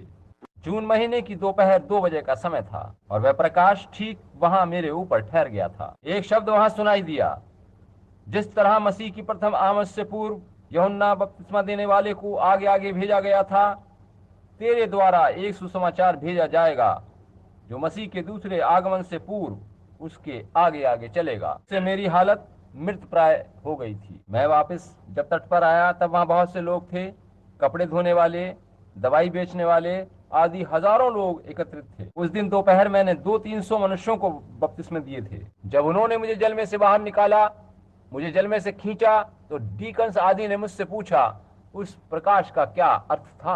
अश्वेत लोगों का एक समूह वहां था जो गिलाद एज बैप्टिस्ट चर्च के थे, और लोन स्टार चर्च के लोग भी थे। और बहुत से लोग जो वहां थे, जब उन्होंने वो प्रकाश देखा तो चिल्ला उठे, बहुत से बेहोश हो गए। एक लड़की को मैंने मना करने की चेष्टा करी, जो कि वहां एक नौका में तैराकी की पोशाक पहने बैठी थी। वो एक गिरजे में संडे स्कूल शिक्षिका थी। मैंने उससे कहा, मैगी, तुम कश्ती में से बाहर निकल आओ। उसने जवाब दिया, मुझे बाहर आने की आवश्यकता नहीं है। मैंने कहा, यह ठीक है कि तुमको नौका में से बाहर आने की जरूरत नहीं है, मगर मैं चाहूंगा कि जहां बपतिस्मे दिए जा रहे हैं और सुसमाचार प्रचार किया जा रहा है, वहां आदर व सम्मान दिया जाए। मगर उसने कहा, मुझे कोई जरूरत नहीं है। और जब वो वहां बैठकर नाक भों सुकेड़ रही थी, मैं बपतिस्मे दे रहा था, तो वो हंस रही थी, क्योंकि वो बपतिस्मे देने में विश्वास नहीं करती थी। अतः जब प्रभु का दूत वहां आया तो वो नौका में आगे को लुढ़क गई। आज वो लड़की एक पागल खाने में भर्ती है। अतः आप परमेश्वर का मखौल नहीं उड़ा सकते। आपने देखा, वो एक सुंदर लड़की थी, बाद में वो शराब पीने लगी। उसके चेहरे पर बियर की बोतल खींचकर मार दी गई थी, और उसका पूरा चेहरा कट फट गया था, और उसकी आकृति बड़ी भयानक बन गई थी। और इस तरह से उसके साथ ऐसा हुआ। सारे जीवन भर मैं इसी प्रकार से दर्शन आदि देखता आया हूँ। मुझे दर्शन आदि के द्वारा पता चलता रहता है कि किस प्रकार से क्या कुछ घटित होने जा रहा है। तब थोड़े समय बाद इससे मैं काफी परेशान हो उठा था। सभी लोग कह रहे थे कि सब देखना गलत बात है, और मैं अपने उसी पुराने स्थल पर चला गया जहाँ पर मैं परमेश्वर से एकांत में प्रार्थना किया करता था। और चाहे मैंने कितनी भी प्रार्थना करी कि ये दर्शन और इसी तरह की बातें मुझे ना दिखाई दें, मगर सिलसिला रुका नहीं और मुझे दर्शन दिखाई देते रहे। मैं उस समय इंडियाना राज्य में शिकार खेलने का संरक्षक था, यानी गेम वार्डन के पद पर नियुक्त था। मैं वहां पहुंचा और एक व्यक्ति वहां बैठा था। वह हमारे इस आराधनालय में पियानो बजाने वाले सज्जन का भाई था, और उसने मुझसे कहा, बिली, क्या तुम आज दोपहर मेरे साथ मेडिसन नामक स्थान तक चल सकोगे? मैंने उत्तर दिया, नहीं, मैं नहीं जा सकता, मुझे वहां जंगलातों में जाना है। मैं अपने घर में अंदर आ रहा था और मैंने अपनी कारतूसों की पेटी उतारी और आस्तीनों को ऊपर चढ़ाया। हम 2 कमरों वाले मकान में रह रहे थे। मैं खाना खाने के लिए हाथ मुंह धोने जा रहा था। मैंने हाथ धोए और मकान के बगल से होकर गुजर रहा था, जहां पर बड़ा सा छायादार वृक्ष था, और सहसा आवाज गूंज उठी और मैं लगभग मृत प्राय सा हो गया। मैंने इधर उधर देखा और समझ गया कि फिर से कुछ दिखाया जाने वाला है। मैं सीढ़ियों पर ही बैठ गया, और वो सज्जन ये देखकर अपनी कार से कूदकर मेरे पास दौड़कर आए और पूछा, बिली, क्या तुम्हें बेहोशी आ रही है? मैंने कहा, नहीं श्रीमान। उन्होंने पूछा, बिली, क्या बात है? और मैंने कहा, मुझे नहीं मालूम, आप जाए भाई, मैं ठीक हूँ, धन्यवाद। मेरी पत्नी बाहर आ गई थी और वो एक कटोरा पानी लेकर आई और पूछा, प्रिय, क्या हुआ? मैंने कहा, प्रिय, कुछ नहीं। और उसने कहा, आओ, भोजन तैयार है, और उसने मुझे बाहों का सहारा देकर घर के अंदर ले जाने की कोशिश करी। मैंने कहा, प्रिय, मैं तुमसे कुछ कहना चाहता हूँ। मैंने कहा, तुम उन्हें फोन करके कह दो कि आज दोपहर मैं कहीं नहीं जा पाऊंगा। मैंने कहा, प्रिय मैडा, मैं अपने मन में इस बात को जानता हूँ कि मैं यीशु मसीह से प्रेम करता हूँ। मैं जानता हूँ कि मैं मृत्यु से जीवन में प्रवेश कर चुका हूँ, मगर मैं नहीं चाहता कि शैतान का मुझ में कुछ भी रहे। मैं इस तरह से और सहन नहीं कर सकता। मैं तो बंदी बन गया हूँ। मैंने कहा, ये सारी बातें, ये दौरे, ये दर्शन, उन दिनों में मैं नहीं समझता था कि ये दर्शन है। ये दौरे जो मुझे पड़ते हैं, ये घटनाएं जो मेरे साथ घट रही हैं, ये सब क्या है, मुझे कुछ पता नहीं। और प्रिय, मैं यीशु को प्रेम करता हूँ और नहीं चाहता कि इस प्रकार की शैतानी बातें मेरे साथ हों। पत्नी ने कहा, ओ बिली, तुम्हें लोगों की बातों पर ध्यान नहीं देना चाहिए। मैंने कहा, मगर प्रिय, दूसरे प्रचारकों को देखो, मैं ये सब नहीं चाहता। मैं जंगल में अपने उसी स्थान पर जा रहा हूँ। मेरे पास लगभग $15 है। तुम बिली की देखभाल करना।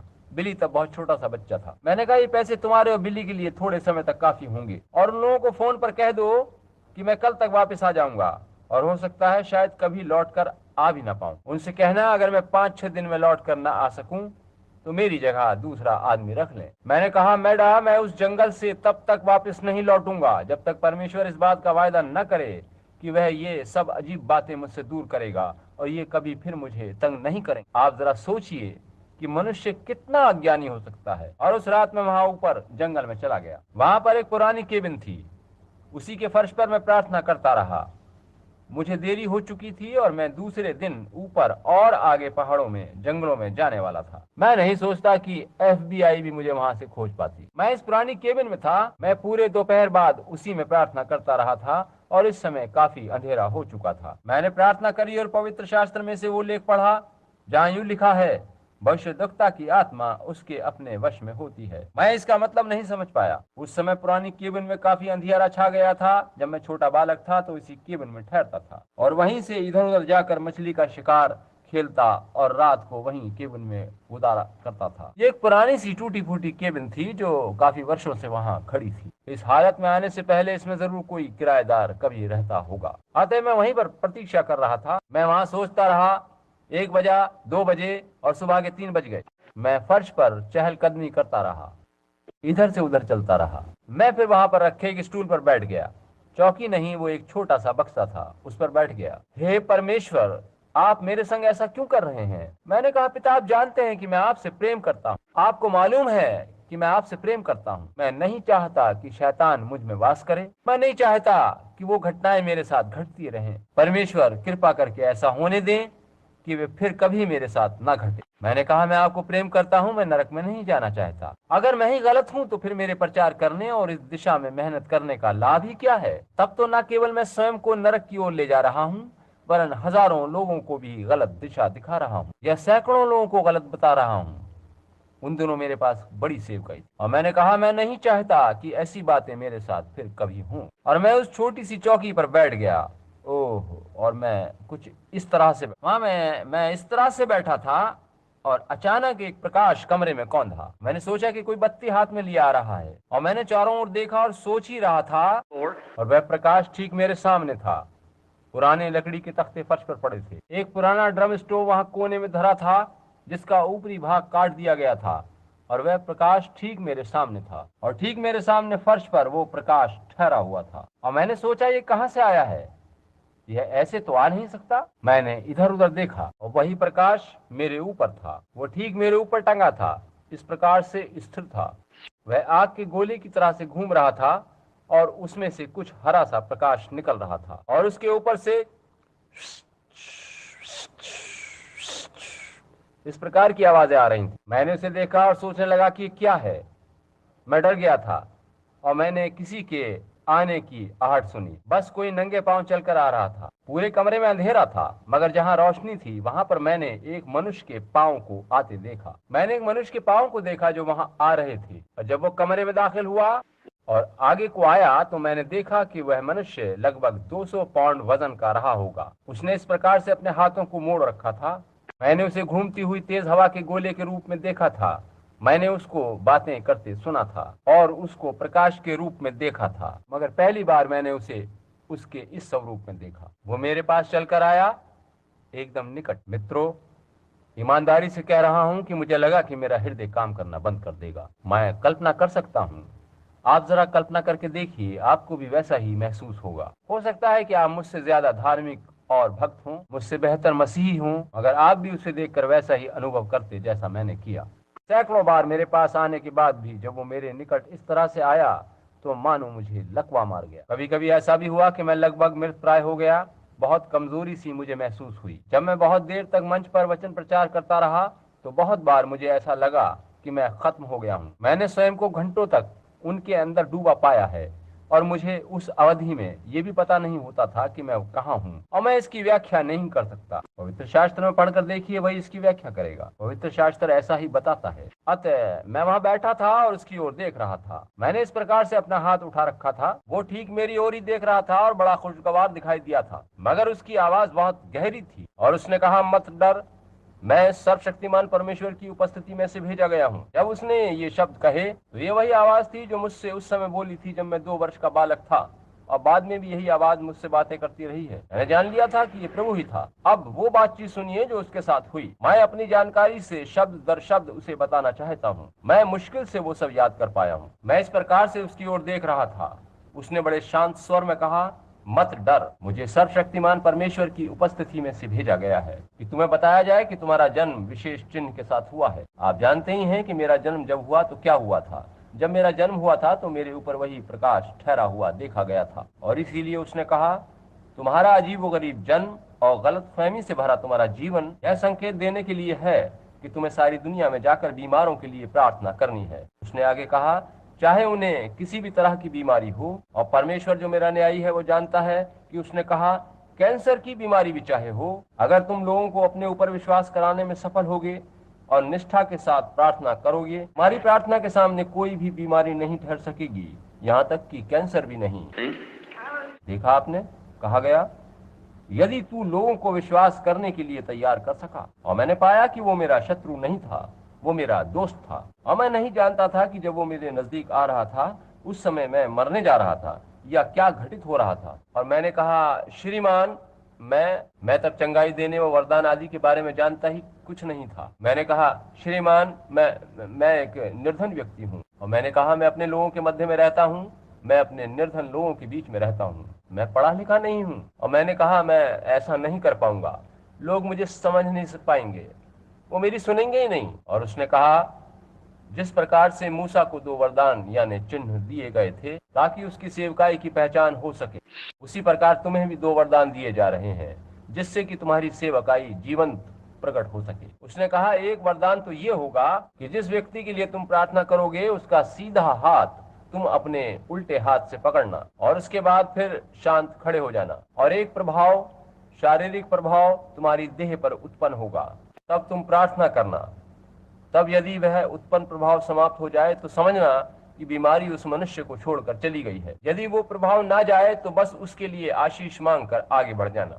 मैंने कहा, श्रीमान, मुझे संदेह है, वे मुझे ग्रहण नहीं करेंगे। और उसने कहा, दूसरी बात ये होगी कि अगर वे लोग उस चिन्ह को नहीं मानेंगे तो दूसरे को सुनेंगे। और उसने कहा, तब ऐसा होगा कि तुम उनके हृदय के गुप्त भेदों और बातों को जान लोगे, वे लोग इस पर तुम्हारी सुनेंगे। मैंने कहा, श्रीमान, इसी वजह से तो आज रात मैं यहाँ हूँ। मेरे साथी सेवकों ने मुझसे कहा है कि वे चीजें जो मेरे साथ घट रही हैं वे सब गलत हैं। इसी उद्देश्य से तुम्हारा जन्म इस दुनिया में हुआ है। देखिए कि वरदान और बुलाहट बिना पश्चाताप के हैं। उसने कहा, तुम्हारा जन्म इस दुनिया में इसीलिए हुआ है। और मैंने कहा, श्रीमान, मेरे धार्मिक सेवक गण कहते हैं कि वह सब दुष्ट आत्माओं का चक्कर था। और मैंने कहा कि इसी वजह से मैं यहाँ प्रार्थना करने आया हूँ। और यहाँ मैं इस बात पर उसकी टिप्पणी बता रहा हूँ। आप उसने मुझे प्रभु यीशु के प्रथम आगमन का हवाला देते हुए कहा, यह अजीब बात थी। मैं यहाँ थोड़ा सा रुक कर कुछ कहना चाहता हूँ। जब भी मैं किसी ज्योतिषी से मिला हूँ तो मुझे बहुत डर लगा है। वे लोग पहचान जाते हैं कि कुछ विशेष घटित हुआ है और उनका इस बारे में कुछ भी कहना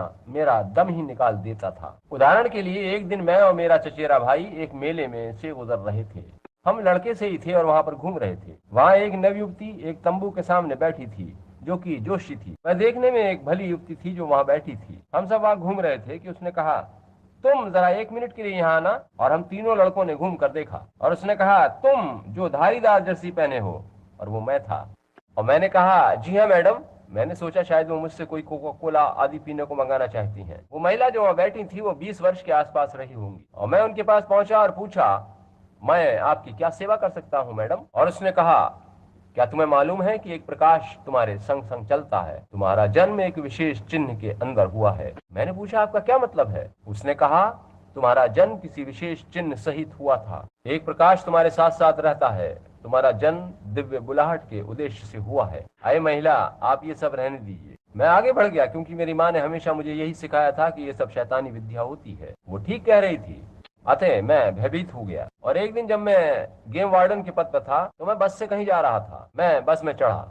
मुझे हर समय ऐसा लगता था कि मैं आत्माओं के अधीन हूँ। मैं बस में खड़ा था और एक नाविक मेरे पीछे खड़ा था। मैं गश्ती ड्यूटी करने जा रहा था। मैं बस में था और हेनरी विले जंगलातों में गश्ती ड्यूटी पर जा रहा था और मुझे लगातार अजीब सी अनुभूति हो रही। मैंने बस में चारों ओर देखा और पाया कि वहां एक भारी भरकम महिला बैठी थी। वो अच्छे सुरुचिपूर्ण ढंग से वस्त्र पहने थी। उसने पूछा, आप कैसे हैं? उसने पूछा, आपके क्या हाल चाल है? मैंने सोचा, एक महिला बात कर रही है, आप समझे। आते मैं चुप रहा। उसने फिर कहा, मैं तुमसे थोड़ी सी बातचीत करना चाहती हूँ। मैंने कहा, जी मैडम कीजिए, और मैंने दूसरी तरफ मुंह घुमा लिया। उसने कहा, क्या आपको पता है कि आपका जन्म एक चिन्ह के अंतर्गत हुआ है? मैंने सोचा, ये भी एक वैसी अजीब महिला है, इसलिए मैं बस बाहर की ओर देखता रहा और एक शब्द भी नहीं बोला, चुप खड़ा रहा। उसने फिर पूछा, क्या मैं तुमसे 1 मिनट बात कर सकती हूँ? उसने कहा, ऐसे मत करो। मैं बस आगे की ओर देखता रहा। मैंने सोचा कि ये भले मनुष्यों का सा व्यवहार तो नहीं है। उसने कहा, मैं एक क्षण आपसे बात करना चाहती हूँ। मैं सामने की ओर देखता रहा और मैंने उस पर कोई ध्यान नहीं दिया। सीधे सीधे मैंने सोचा कि देखूं वो भी क्या मेरे बारे में वही बात कहती है जो औरों ने कही है। मैं मुड़ा और सोचकर कांप सा गया। हे प्रभु, मैं वैसी बातों को सुनने से घृणा करने लगा था। मैंने उसकी ओर से फिर मुंह फेर लिया। उसने कहा, मैं अपने बारे में तुमको साफ शब्दों में बताती हूँ, मैं एक नजूमी हूँ, सितारों का अध्ययन करने वाली ज्योतिषी हूँ। मैंने कहा, मैं सोच ही रहा था कि आप वैसी ही कुछ होंगी। उसने कहा, मैं अपने पुत्र से मिलने शिकागो जा रही हूँ, वह वहाँ बैप्टिस्ट प्रचारक हैं। मैंने कहा, जी मैडम। उसने कहा, क्या कभी किसी ने तुमको बताया है कि तुम्हारा जन्म विशेष चिन्ह के साथ हुआ है? मैंने कहा, नहीं मैडम। मैंने उससे झूठ कह दिया। मैं देखना चाहता था कि वो क्या कहती है, और मैंने उससे कह दिया, नहीं नहीं मैडम। और उसने पूछा, क्या कभी किसी प्रचारक सेवकगण ने ये नहीं बताया? मैंने कहा, मुझे प्रचारकों से कुछ मतलब ही नहीं पड़ता। उसने पूछा, अगर मैं तुम्हें ये बता दूं कि तुम्हारा जन्म कब हुआ था तो क्या तुम मुझ पर विश्वास करोगे? मैंने कहा, नहीं मैडम। और उसने कहा, मैं बता सकती हूँ कि तुम्हारा जन्म कब हुआ था। मैंने उत्तर दिया, मैं ऐसी बातों पर यकीन नहीं करता। उसने कहा, तुम्हारा जन्म 6 अप्रैल 1909 को सुबह 5 बजे हुआ था। मैंने कहा, ये ठीक बात है। मैंने पूछा, आपको ये कैसे पता चला? मैंने पूछा, इस नाविक को बताएं कि इसका जन्म कब हुआ था। उसने उत्तर दिया, मैं नहीं बता सकती। मैंने पूछा, क्यों? तुमको मेरे जन्म का पता कैसे मालूम हुआ? उसने कहा, श्रीमान देखिए, ऐसा है। और उसने खगोल विद्या के बारे में समझाना शुरू किया। और उसने कहा कि प्रत्येक इतने वर्षों के बाद कुछ खास घटित होता है। उसने बताया, तुम्हें याद है कि वह भोर का तारा निकला था जो उन मजूसियों को यीशु मसीह तक ले गया था। और मैं तो, आप देखिए, बिल्कुल तटस्थ बन गया था। और मैंने कहा, मैं धर्म के बारे में कुछ भी नहीं जानता, जरा भी नहीं। और उसने कहा, भाई तुमने उन ज्ञानियों या मजूसियों के बारे में तो सुना होगा जो यीशु को देखने गए थे। मैंने कहा, जी हाँ। और उसने पूछा, वो ज्ञानी लोग कौन थे? मैं तो बस यही जानता हूँ कि वो ज्ञानी लोग थे। उसने पूछा, भाई ज्ञानी लोग किसे कहते हैं? और उसने कहा, वो वैसे ही होते हैं जैसे मैं हूँ, एक ज्योतिषी, सितारों का अध्ययन करने वाला, उन्हें ही मजूसी या ज्ञानी कहते हैं। और उसने कहा, इससे पहले कि परमेश्वर कोई काम धरती पर करे, वह उसे पहले आकाश में करता है और फिर उसके बाद धरती पर करता है। और मैंने कहा, मुझे नहीं पता। और उसने कहा, देखो। और फिर उसने दो तीन सितारों के नाम बताए, जैसे जुपिटर, वीनस, मार्स, मगर ये नाम नहीं, कुछ और नाम बताए थे। और उसने कहा कि उन सितारों ने उस समय अपने पथ पर एक दूसरे को काटा था और वे एक कतार में आ गए थे। उसने बताया कि प्रभु यीशु से मिलने वहां 3 मजूसी आए थे। उनमें से एक हाम के वंश से, एक शेम के वंश से और एक यापेत के वंश से था। जब वे बैतलहम में मिले, उनके 3 सितारे वहां एक साथ मिले। धरती पर प्रत्येक मनुष्य का संबंध किसी न किसी तारे से जुड़ा होता है, उसने बताया। उसने कहा कि इस नाविक से पूछ कर देखो कि जब चांद और आकाशीय ग्रह उगते और छिपते हैं तो उनके साथ ज्वार भाटा उठता और शांत होता है या नहीं। मैंने कहा, मैं जानता हूं कि ऐसा होता है, मुझे इस बात को पूछने की जरूरत नहीं है। और उसने कहा, तुम्हारे जन्म का संबंध ऊपर उन सितारों से है। और मैंने कहा, मुझे इस बारे में कुछ नहीं मालूम। और उसने कहा, देखिए कि ये 3 ज्ञानी पुरुष वहां आए। जब वे विभिन्न दिशाओं से उन सितारों की तरह वहां बैतलहम में आकर मिले, उन्होंने पूरब में तारा देखकर आपस में सलाह मशवरा किया।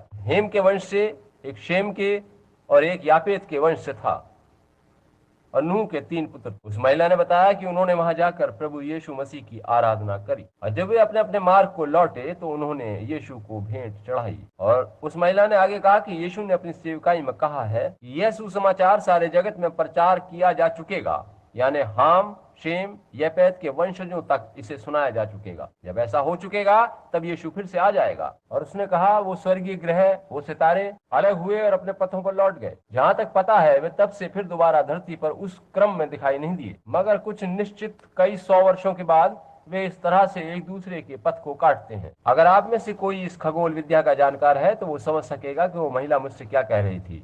मुझे तो कुछ पता नहीं।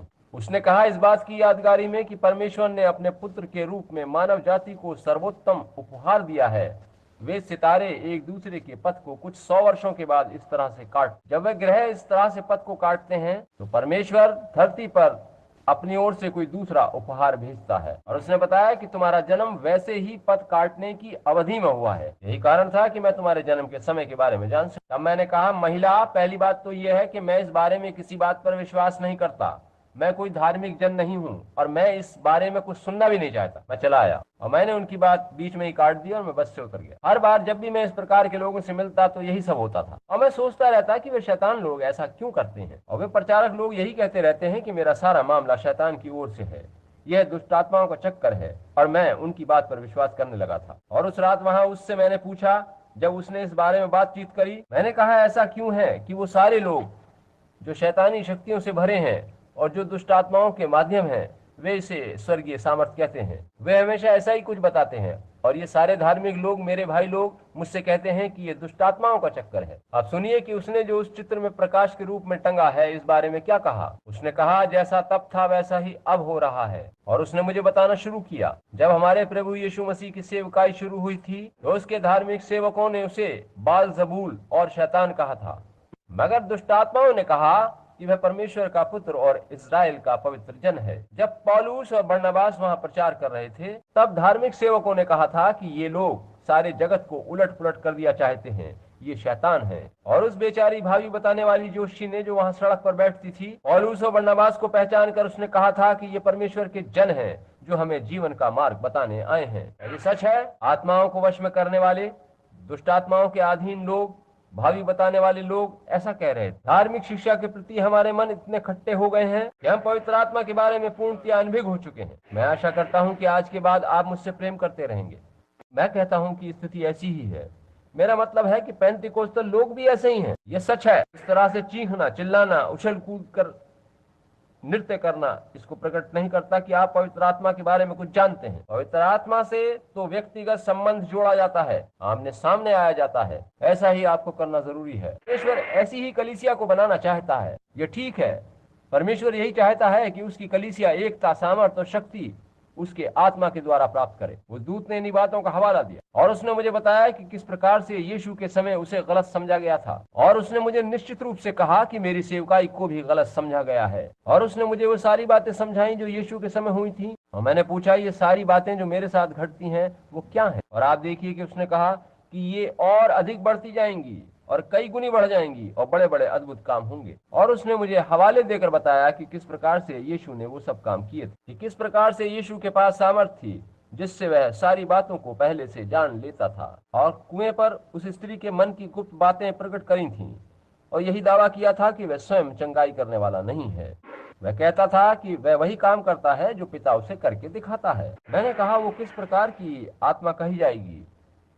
उसने कहा, वह पवित्र आत्मा था। और तब मेरे अंदर कुछ हुआ और तब मैंने अनुभव किया कि जिसके लिए परमेश्वर ने मुझे यहाँ भेजा है, मैं उन्हीं बातों से अपनी पीठ मोड़ रहा था। और मैंने जान लिया कि ये उन गुजरे दिनों की बातों की तरह से ही है जब फरीसी लोग गलत बातें सिखाते थे। उन्होंने मुझे भी पवित्र शास्त्र की बातों का गलत अनुवाद सिखाया है। अतः उस दिन के बाद से मैंने पवित्र शास्त्र की बातों का अर्थ पवित्र आत्मा के द्वारा समझना शुरू कर दिया। मैंने उससे कहा, मैं इस सेवकाई को करने जाऊंगा। और उसने कहा, मैं तेरे संग रहूंगा। और वह स्वर्गदूत फिर से उस प्रकाश में समा गया और जो प्रकाश वहां गोल गोल गोल गोल रूप में चक्कर लगा रहा था, उसके पांव ऊपर उठते गए और प्रकाश में विलीन हो गए और वह केबिन से बाहर चला गया। और मैं एक नया मनुष्य बनकर घर लौटा, गिरजे में गया और इस बारे में लोगों को बताया। यह रविवार रात की बात। और बुधवार की रात को महिला को लेकर के मेरे पास आए जो माओ अस्पताल में नर्स थी और कैंसर से मरने को थी। वहां एक छाया के सिवा कुछ न बचा था।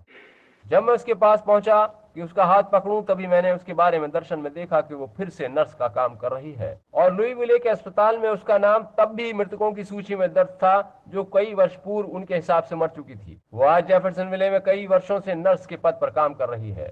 क्योंकि मैंने उसको दर्शन में देख लिया था, मैं मुड़ा और जो कुछ कहने जा रहा था मुश्किल से उस बात को समझ पा रहा था। मुझे उस समय फुरफुरी आ रही थी जब वो पहला मरीज लेकर मेरे सामने आए और सारी नर्सें और अन्य लोग वहां खड़े थे। उसके चेहरे पर मुर्दगी छाई थी और उसकी आंखें पलट चुकी थीं।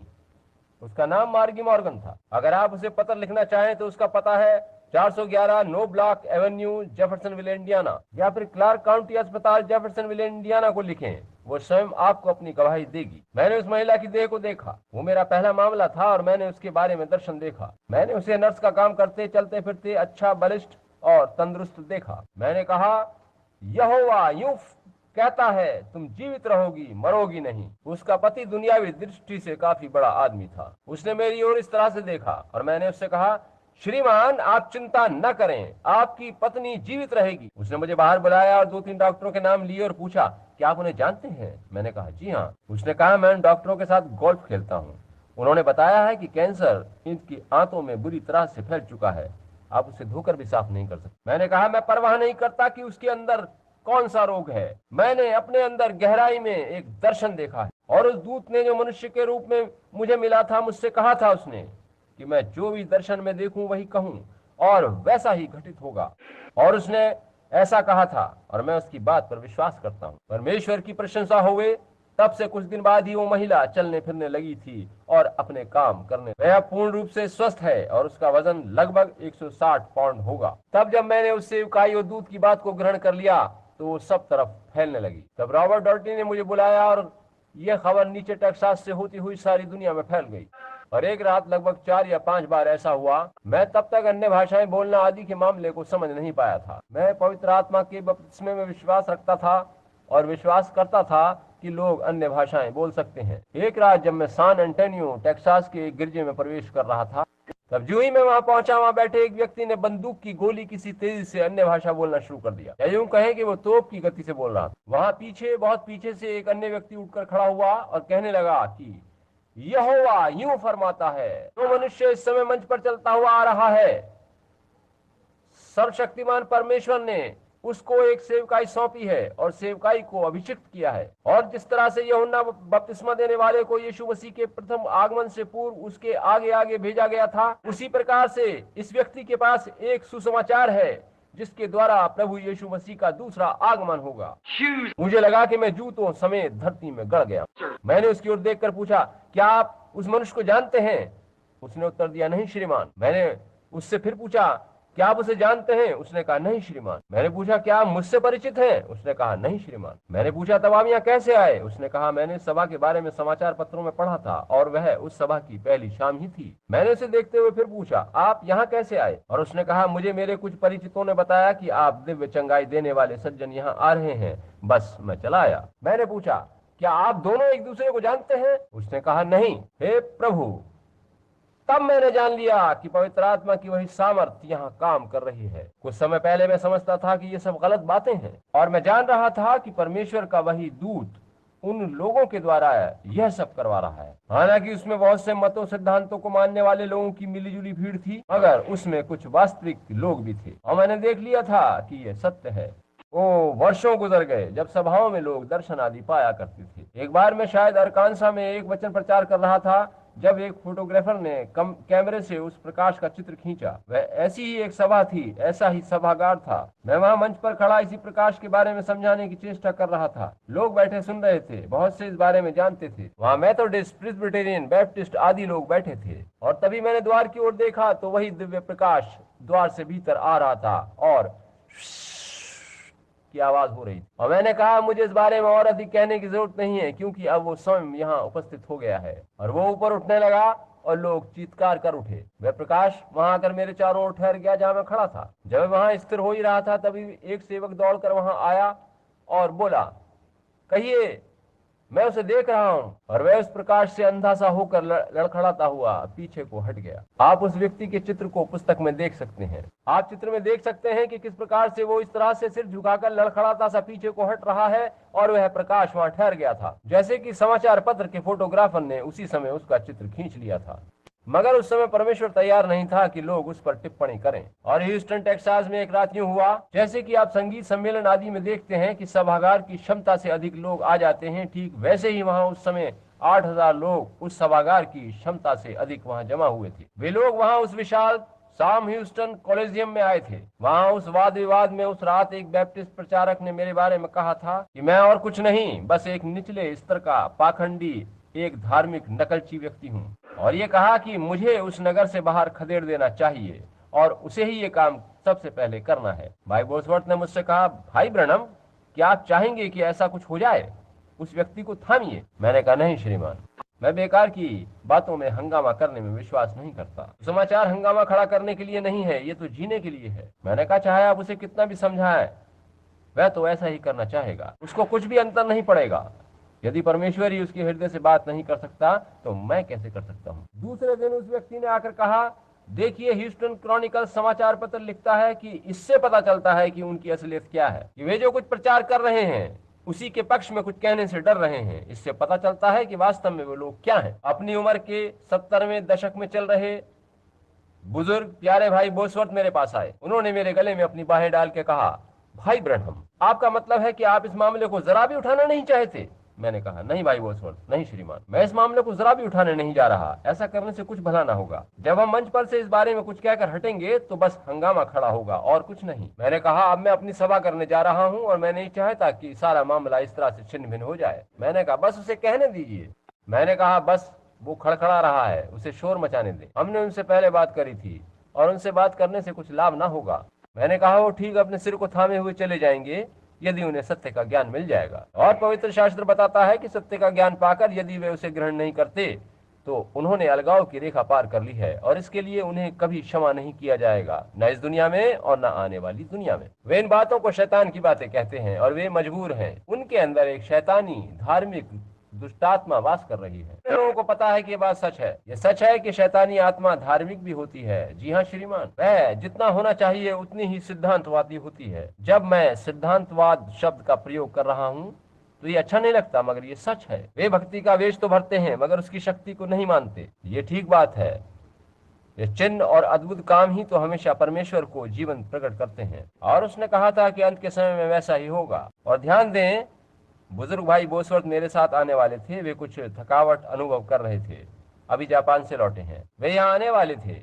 वे मेरे साथ लुबक जाएंगे। उनको कुछ जुकाम आदि हो गया है, इसीलिए वे और उनकी पत्नी इस समय यहाँ नहीं आ पाए हैं। और सभी सोच रहे थे कि उस समय वे कालिब की तरह से दिखाई पड़ रहे थे। वे मेरे पास खड़े थे और उन्होंने बड़ी प्रशंसनीय सी दृष्टि मुझ पर डालते हुए कहा, ठीक है भाई ब्रनम, मुझे जाकर इसे करने दीजिए। उन्होंने कहा, अगर आप इस काम को नहीं करना चाहते तो मैं करूं। मैंने कहा, ओ भाई बोसवर्थ, मैं नहीं चाहता कि आप भी कुछ करें, आप हंगामा खड़ा कर देंगे। उन्होंने कहा, एक शब्द भी किसी तरह का हंगामा नहीं करेगा। अब इससे पहले मैं खत्म करूं, इस बात को सुनिए। भाई बोसवर्थ चले गए। मैंने उनसे कहा, आप जो भी करें उससे कुछ गड़बड़ ना हो, ये देखना। उन्होंने कहा, वादा रहा, ऐसा कुछ नहीं होगा। उस सभागार में उस रात लगभग 30,000 लोग जमा हुए थे। भाई वुड जो यहाँ बैठे हैं वे उस समय वहाँ थे। वे वहाँ उस सभागार में बैठे थे। मेरे लड़के ने या मेरी पत्नी ने पूछा, क्या आप उस सभा में नहीं जा रहे हैं? मैंने कहा, नहीं, मैं वहां जाकर उनकी हंगामेबाजी सुनना नहीं चाहता। नहीं श्रीमान, मैं वहां जाकर वह सब नहीं सुनूंगा। जब रात आई और सभा का समय हुआ तो मेरे अंदर से किसी ने कहा,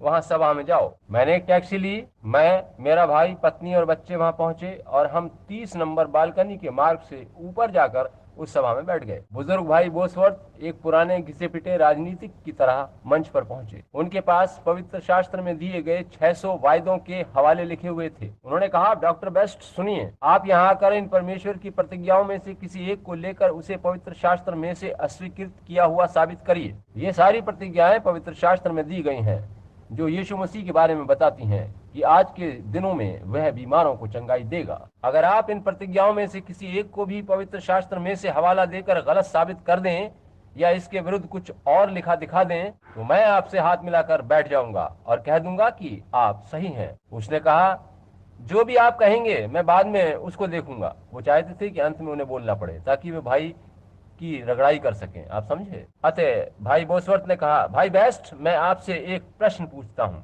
और आप उसका उत्तर मुझे हाँ या नहीं में देंगे। ये सारा विवाद हम यहीं निपटा देंगे। और उसने कहा, मैं देख लूंगा। भाई ने मध्यस्थता करने वाले सज्जन से पूछा, क्या वे प्रश्न पूछ सकते हैं?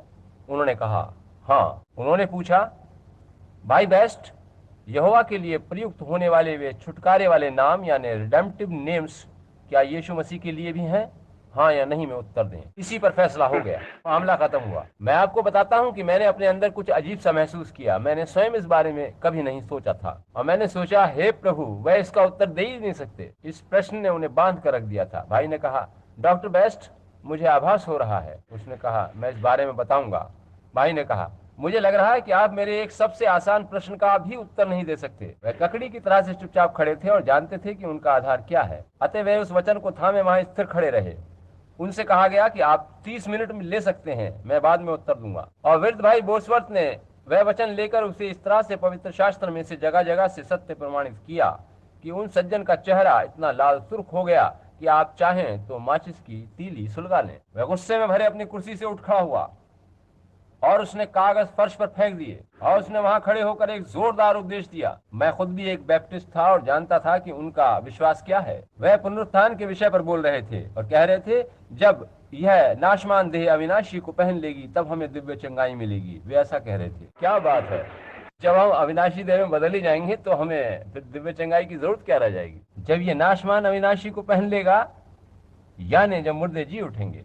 उन्होंने तो लाजर को फिर से जिलाने वाले यीशु के अद्भुत काम तक पर संदेह व्यक्त किया और ये कहा कि लाजर बाद में दोबारा मर गया था, यीशु ने बस अस्थायी काम किया था। आपने देखा।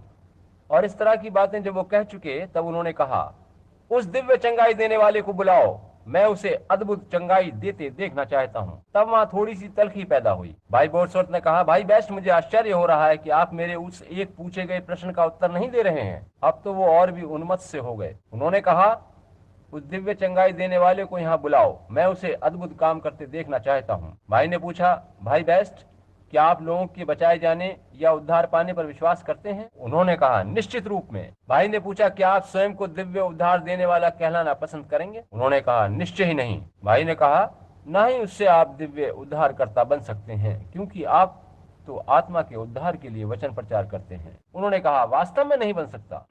भाई ने कहा, इसी प्रकार भाई ब्रैनम दिव्य चंगाई देने वाले नहीं बन जाते, क्योंकि वे तो शरीर के लिए दिव्य चंगाई का वचन प्रचार करते हैं। वे दिव्य चंगाई दाता नहीं हैं। वे तो बस लोगों को यीशु मसीह तक लाते और यीशु मसीह का परिचय देते हैं। और उसने फिर कहा, उन्हें बुलाओ, मैं उन्हें चंगाई देते देखना चाहता हूँ।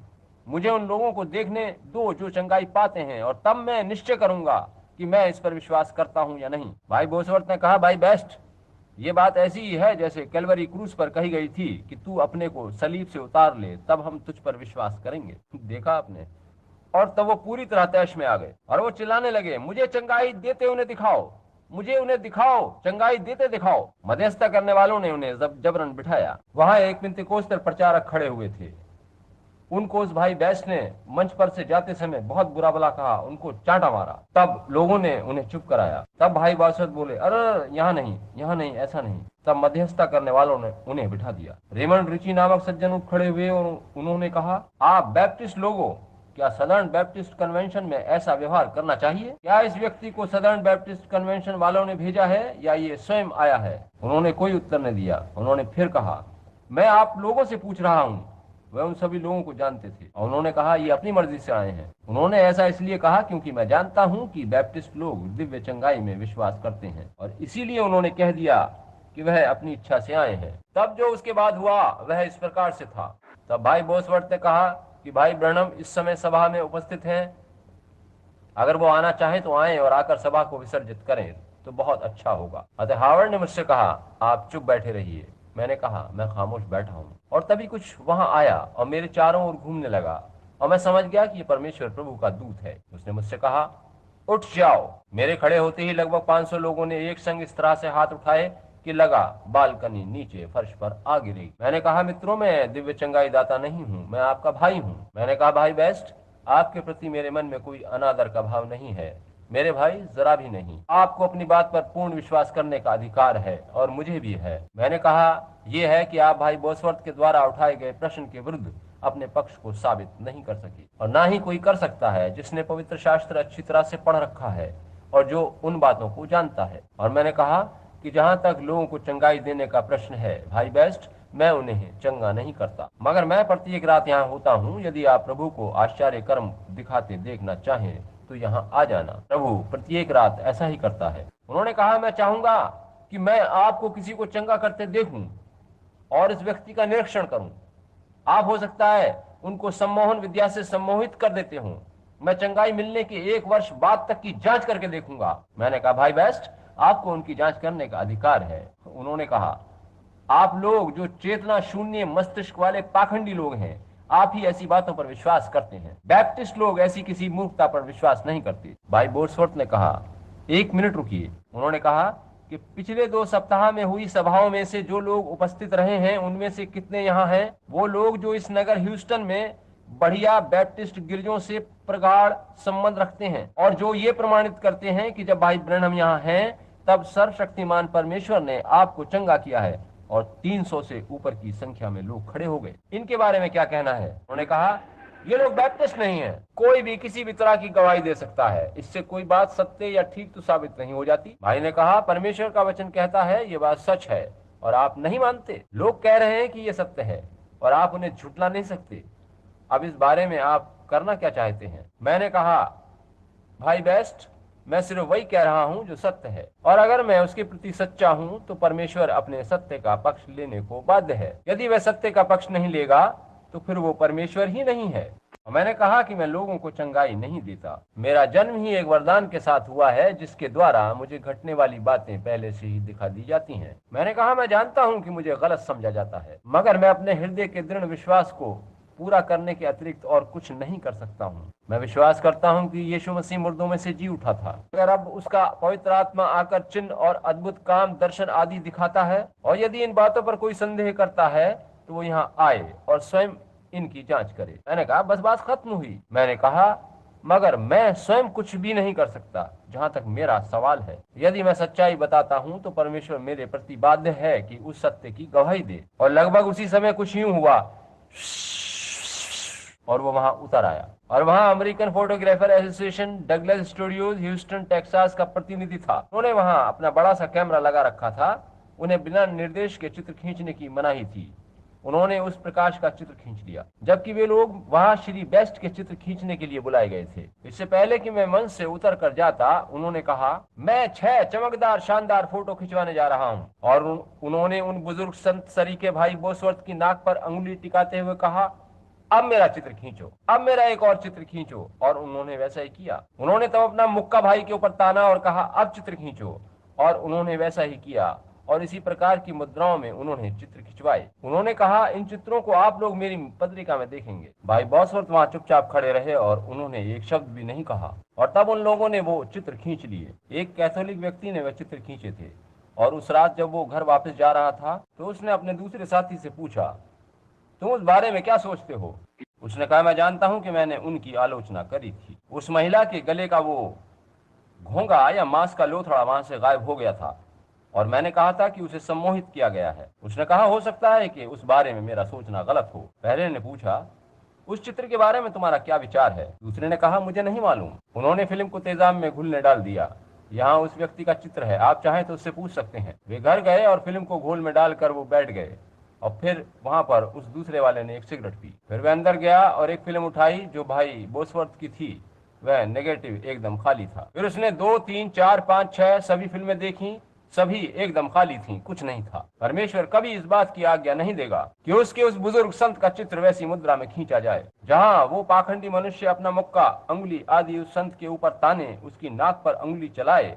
परमेश्वर कभी इस तरह इस बात को स्वीकार नहीं करेगा। उन्होंने उसके बाद एक और नेगेटिव निकाला और वह उसमें था। लोगों ने बताया कि उस व्यक्ति को उस रात दिल का दौरा पड़ा था, और उन्होंने उस नेगेटिव को वाशिंगटन डीसी भेजा। उसके सर्वाधिकार सुरक्षित कराए और वो वापस आया। और वहां जॉर्ज जे लेसी हैं जो FBI के हस्तछाप विशेषज्ञ व विभाग प्रमुख आदि हैं।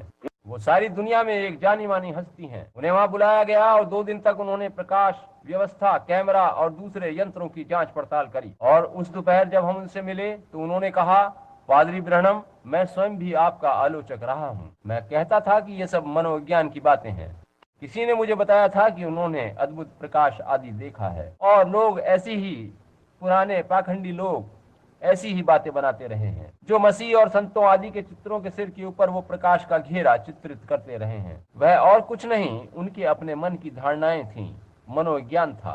श्री लेसी ने आगे कहा, मगर पादरी ब्रहणम, कैमरे की यांत्रिक आंख मनोविज्ञान को नहीं पकड़ती। निश्चय ही प्रकाश कैमरे के लेंस व नेगेटिव पर पड़ा है और वही इस चित्र में है। और उन्होंने कहा, और मैंने वो चित्र उन लोगों को लौटा दिया। उन्होंने कहा, श्रीमान, क्या आप जानते हैं कि कितना अमूल्य है? और मैंने कहा, मेरे लिए नहीं भाई, मेरे लिए नहीं। उन्होंने कहा, ठीक है, वास्तव में आपके जीवित रहते तो शायद ये इतना प्रभावशाली साबित न हो, मगर किसी दिन ये सभ्यता बहुत आगे बढ़ जाएगी और मसीहत कायम रहेगी, तब इसके बारे में कुछ विशेष घटेगा। तो आज रात यदि धरती पर हमारी ये अंतिम सभा है, मैं और आप आज इस समय सर्वशक्तिमान परमेश्वर की उपस्थिति में बैठे हैं। मेरी गवाही सच्ची है। बहुत सी असंख्य बातें और हैं जिनको लिखने में पुस्तकों के खंड भर जाएंगे, मगर मेरी इच्छा थी कि ये बात आपको बताऊं। यहाँ कितने लोग ऐसे हैं जिन्होंने चित्र के अतिरिक्त मेरे वचन प्रचार करते समय उस आग के सतून को साक्षात देखा है?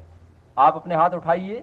सारे भवन में जिन्होंने कभी भी उस प्रकाश को देखा है, हाथ उठाइए। देखिए, लगभग 8-10 लोगों ने साक्षात देखा है जो यहाँ उपस्थित हैं। पूछेंगे, वे लोग देख सके? मैंने तो नहीं देखा। जी हाँ श्रीमान, वह तारा जिसके पीछे वो मजूसी चले थे, वह प्रत्येक वेदशाला से होकर गुजरा था, मगर उन लोगों को छोड़कर और किसी ने उसे नहीं देखा। केवल वही थे जिन्होंने उसे देखा था। इलीशा वहां खड़ा अपने चारों ओर आग के रथ आदि देख पा रहा था, और गहेजी ने चारों ओर देखा, मगर वह कुछ नहीं देख सका। परमेश्वर ने उसकी आंखें खोली, तभी वह उन चीजों को देख पाया था। मगर वो एक भला लड़का था जो उन रथों को देखना चाह रहा था और देख नहीं पा रहा था। वास्तव में कुछ को ये दिखाई देती है और कुछ को दिखाई नहीं जाती, ये बात सच है। मगर आपने अगर नहीं देखी है तो वो ज्योति कभी नहीं देखी है, और जिन्होंने अपनी प्राकृतिक आंखों से उसे देखा है, उन्होंने चित्र में ही नहीं देखा वरन खुली आंखों से उस प्रकाश को देखा। फिर भी जिन्होंने उसे चित्र में देखा है, उनके पास उनसे जिन्होंने साक्षात देखा है बड़ा प्रमाण है, क्योंकि आंखों से देखकर तो गलती हो सकती है, ये तो दृष्टि भ्रम भी हो सकता है। क्या ये बात ठीक है? मगर ये चित्र दृष्टि भ्रम नहीं है, ये सच्चाई है जिसकी पुष्टि वैज्ञानिक अनुसंधान के द्वारा हुई है कि ये सत्य है। अतः प्रभु यीशु ने ऐसा किया है। अब आप पूछेंगे, भाई ब्रनम, आपके इस बारे में क्या विचार हैं? मैं विश्वास करता हूं कि ये वही आग का सतून है जो इसराइलियों को मिस्र से निकालकर फिलिस्तीन देश में लाते समय उनके आगे आगे चला था। मैं विश्वास करता हूं कि ये वही प्रकाशमय स्वर्गदूत है जो उस कैद में संत पतरस के पास आया था और उसने उसे छुआ था, और उसी ने आगे बढ़कर जेल खाने का द्वार खोलकर उसे जेल से बाहर ज्योति में लेकर वही आया था। और मैं विश्वास करता हूं कि ये यीशु मसीह है जो कल, आज और युगानुयुग एक सा है। आमीन। ये वही यीशु है जो कल था, वह युगानुयुग वही यीशु रहेगा। और इस समय मैं उसी प्रकाश के बारे में बात कर रहा हूँ जो वहाँ चित्र में है। वह ठीक इस समय मेरे सामने यहाँ मुझसे 2 फीट से भी कम दूरी पर मौजूद है। यह सच है। मैं उसे अपनी आंखों से नहीं देख सकता, मगर मैं जानता हूं कि वो यहाँ खड़ा है। मैं जानता हूं कि इस समय, ठीक इस समय वो मेरे अंदर भर रहा है। ओ काश आप उस अंतर को जान पाते। जब सर्वशक्तिमान परमेश्वर की सामर्थ आपको थामती है तो सब कुछ कितना भिन्न दिखाई देने लगता है। ये किसी के लिए भी एक चुनौती है। बीमारों के लिए प्रार्थना करने का मेरा कोई विचार नहीं था। मैं इस मामले को उसके हाथ में सौंपना चाह रहा था, मगर मैं देख रहा हूं कि लोगों की परेशानियां दर्शन में दिखाई दे रही हैं। ओ परमेश्वर ये जानता है। मैं बीमारों के लिए प्रार्थना करने नहीं जा रहा था। मैं आपको ऐसे ही बैठे रहने देने का इच्छुक था। मगर आप में से कितनों के पास प्रार्थना कार्ड नहीं है? हाथ उठाकर दिखाइए। कौन ऐसा है जिसके पास प्रार्थना कार्ड नहीं है? प्रार्थना कार्ड नहीं है? अश्वेत महिला जो यहाँ बैठी हैं, मैंने आपको हाथ उठाते देखा है। क्या ये ठीक है? कृपया खड़ी हो जाइए ताकि मैं आपकी पहचान कर सकूं। 1 मिनट के लिए खड़ी होइए। मैं नहीं जानता पवित्र आत्मा क्या कहेगा, मगर आप मेरी ओर पूरी ईमानदारी पूर्वक निहार रही थी। आपके पास कोई प्रार्थना कार्ड नहीं है? यदि सर्वशक्तिमान परमेश्वर मुझ पर आपका कष्ट प्रकट कर देगा, मैं यहीं से शुरू होना चाहता हूँ। क्या आप विश्वास करती हैं कि बस मैं प्रभु का सेवक हूँ? मुझ में कुछ नहीं, मेरे अंदर एक भी अच्छी बात नहीं है। अगर आप विवाहित हैं तो जाने कि मैं आपके पति के समान बस एक मनुष्य हूँ, मैं बस एक मनुष्य हूँ। मगर यीशु मसीह परमेश्वर का पुत्र है और वो अपने पवित्र आत्मा को भेजकर इन बातों को प्रकट करता है। यदि परमेश्वर मुझे बता दे कि आपके साथ क्या गड़बड़ी है, और आप जानती हैं कि मैं किसी भी प्रकार से आपके बारे में कुछ भी नहीं जान सकता हूँ, तो क्या आप पूरे हृदय से विश्वास करेंगी? परमेश्वर आपको आशीष दे। आप विश्वास करती हैं? तब आपका उच्च रक्तचाप ठीक हो गया है। आपको यही रोग था, क्या ये बात ठीक है? बस इस पर एक बार विश्वास करके देखें। मेरा दावा है आप विश्वास करने लगेंगे। इधर देखिए, मैं आपको कुछ बताना चाहता हूँ। मार्था जब यीशु के पास आई, कि पिता पहले ही यीशु को सब कुछ करके दिखा चुका था जो वो करने जा रहा था, मगर वो इनाम कभी भी नहीं मिल पाता यदि मार्था विश्वास न करती। वैसा कभी भी नहीं हो पाता। मगर मार्था ने कहा, प्रभु यदि तू यहाँ होता तो मेरा भाई कभी भी न मरता। उसने कहा, मगर मैं जानती हूँ कि अब भी जो कुछ तू परमेश्वर से मांगेगा परमेश्वर तुझे देगा। यीशु ने कहा, पुनरुत्थान और जीवन मैं ही हूँ। जो मुझ पर विश्वास रखता है वो मर भी जाए तो अभी जीवित रहेगा, और जो जीवता है और मुझ पर विश्वास करता है वो कभी न मरेगा। क्या तू इस पर विश्वास करती है? सुनिए कि मार्था ने क्या कहा। उसने कहा, हाँ प्रभु, मैं जानती हूँ तू सच कहता है। मैं विश्वास करती हूँ कि तू परमेश्वर का पुत्र है जो जगत में आने वाला था। मार्था का निवेदन कितना नम्रता पूर्वक था। युवती, अब आप कुछ फर्क अनुभव कर रही हैं क्या? नहीं? हाँ, ये ठीक बात है। वो महिला भी जो आपके बराबर में बैठी हैं, वह जोड़ों की सूजन और स्त्री रोग से ग्रसित हैं। महिला, क्या ये बात ठीक नहीं है? आप जो लाल पोशाक में हैं, कृपया खड़ी हो जाइए। आप इनके इतने निकट बैठी हैं कि आपके बारे में भी मुझे दर्शन मिला। आपको जोड़ों के सूजन और स्त्री रोग की बीमारी है, क्या ये ठीक है? और एक बात आपके जीवन में है, आप पर चिंताओं की सीधी दृष्टि पड़ी हुई है। आप अपने जीवन में बहुत सी चिंताओं से ग्रस्त हैं। बहुत बड़ी परेशानी है। वह परेशानी आपके किसी प्रिय जन से संबंधित है। वह आपके पति हैं, वह शराबी हैं, वह गिरजे नहीं जाते। अगर ये सच है तो हाथ उठाइए। महिला, परमेश्वर आपको आशीष दे। अब घर जाइए और अपनी चंगाई ग्रहण कीजिए। आपको चंगाई मिल चुकी है। आपके चारों ओर प्रकाश आलोकित हो गया है। आपके सीधे हाथ की ओर जो सज्जन बैठे हैं, आप, जी हाँ श्रीमान, आप क्या विश्वास करते हैं? क्या आप पूरे हृदय से विश्वास करते हैं? आपकी एक इंद्रिय काम नहीं कर रही है और वो सूंघने की इंद्रिय है। क्या ये बात सच नहीं है?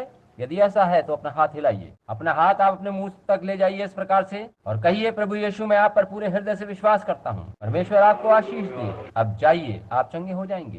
परमेश्वर पर विश्वास करें। इन सब बातों के बारे में आप क्या सोचते हैं? आप जो पीछे बैठे हैं, क्या आप विश्वास करते हैं? आप भक्ति भाव धारण करिए। वहाँ पीछे कोने में एक युवती बैठी है। मैं उनके ऊपर प्रकाश को देख रहा हूँ। मैं केवल उसी ज्योति के द्वारा बता सकता हूँ कि वह वहाँ क्यों ठहरा है। वह प्रकाश ठीक उस महिला के ऊपर स्थित है। हो सकता है 1 मिनट मैं देख पाऊं कि क्या बात है। वो बता रहा है, वह युवती हृदय रोग से पीड़ित है। वो ठीक मेरी ओर देख रही है और उनके बराबर में उनके पति बैठे हैं। उनके पति भी कुछ बीमार हैं। वो भी अभी कुछ अस्वस्थ हैं, गड़बड़ है, बीमार है। श्रीमान, क्या ये बात सत्य नहीं है? अगर ये सच है तो अपने हाथ उठाइए। ये ठीक है। महिला, आप जो गुलबंद बांधे, आप। श्रीमान, क्या ये ठीक है? क्या आप आज परेशान नहीं थे? आपके पेट में गड़बड़ी थी। ये सच बात है। आप सभी पूरे हृदय से विश्वास करते हैं क्या? आप दोनों, क्या आप इसे ग्रहण करते हैं? श्रीमान, मैं आपसे, जी हाँ, आपसे कह रहा हूँ, आप जिन्होंने अपने हाथ ऊपर उठा रखे हैं। आपको धूम्रपान करने की आदत है, इसको छोड़ दीजिए। आप सिगार पीते हैं, आपको ऐसा नहीं करना चाहिए। इससे ही आप रोगी हैं। क्या ये सच नहीं है? यदि है तो इस प्रकार हाथ हिलाकर बताइए। इसी से आप परेशान हैं। इसका बुरा प्रभाव आपके स्नायुओं पर पड़ रहा है। उन गंदी चीजों को अपने से दूर करें और आगे से धूम्रपान करना छोड़ दें और आप इस आदत पर प्रबल होंगे और चंगे हो जाएंगे तथा आपकी पत्नी का हृदय रोग दूर हो जाएगा। क्या आप इस पर विश्वास करते हैं? क्या ये बात सही नहीं है? मैं आपको इस स्थान से नहीं देख सकता और आप ये बात जानते हैं, मगर आप अपने पास सिगार इस समय भी लिए हैं। वो आपकी सामने की जेब में है। ये सच है। उनको बाहर निकाल कर रख दो और अपनी पत्नी पर अपने हाथ रखो। परमेश्वर से कहिए कि अब आपने वो सब छोड़ दिया है और आप चंगे होकर घर जाइए। आप और आपकी पत्नी चंगे हो जाएंगे। प्रभु यीशु का नाम मुबारक हो। आप अपने संपूर्ण हृदय से विश्वास करते हैं?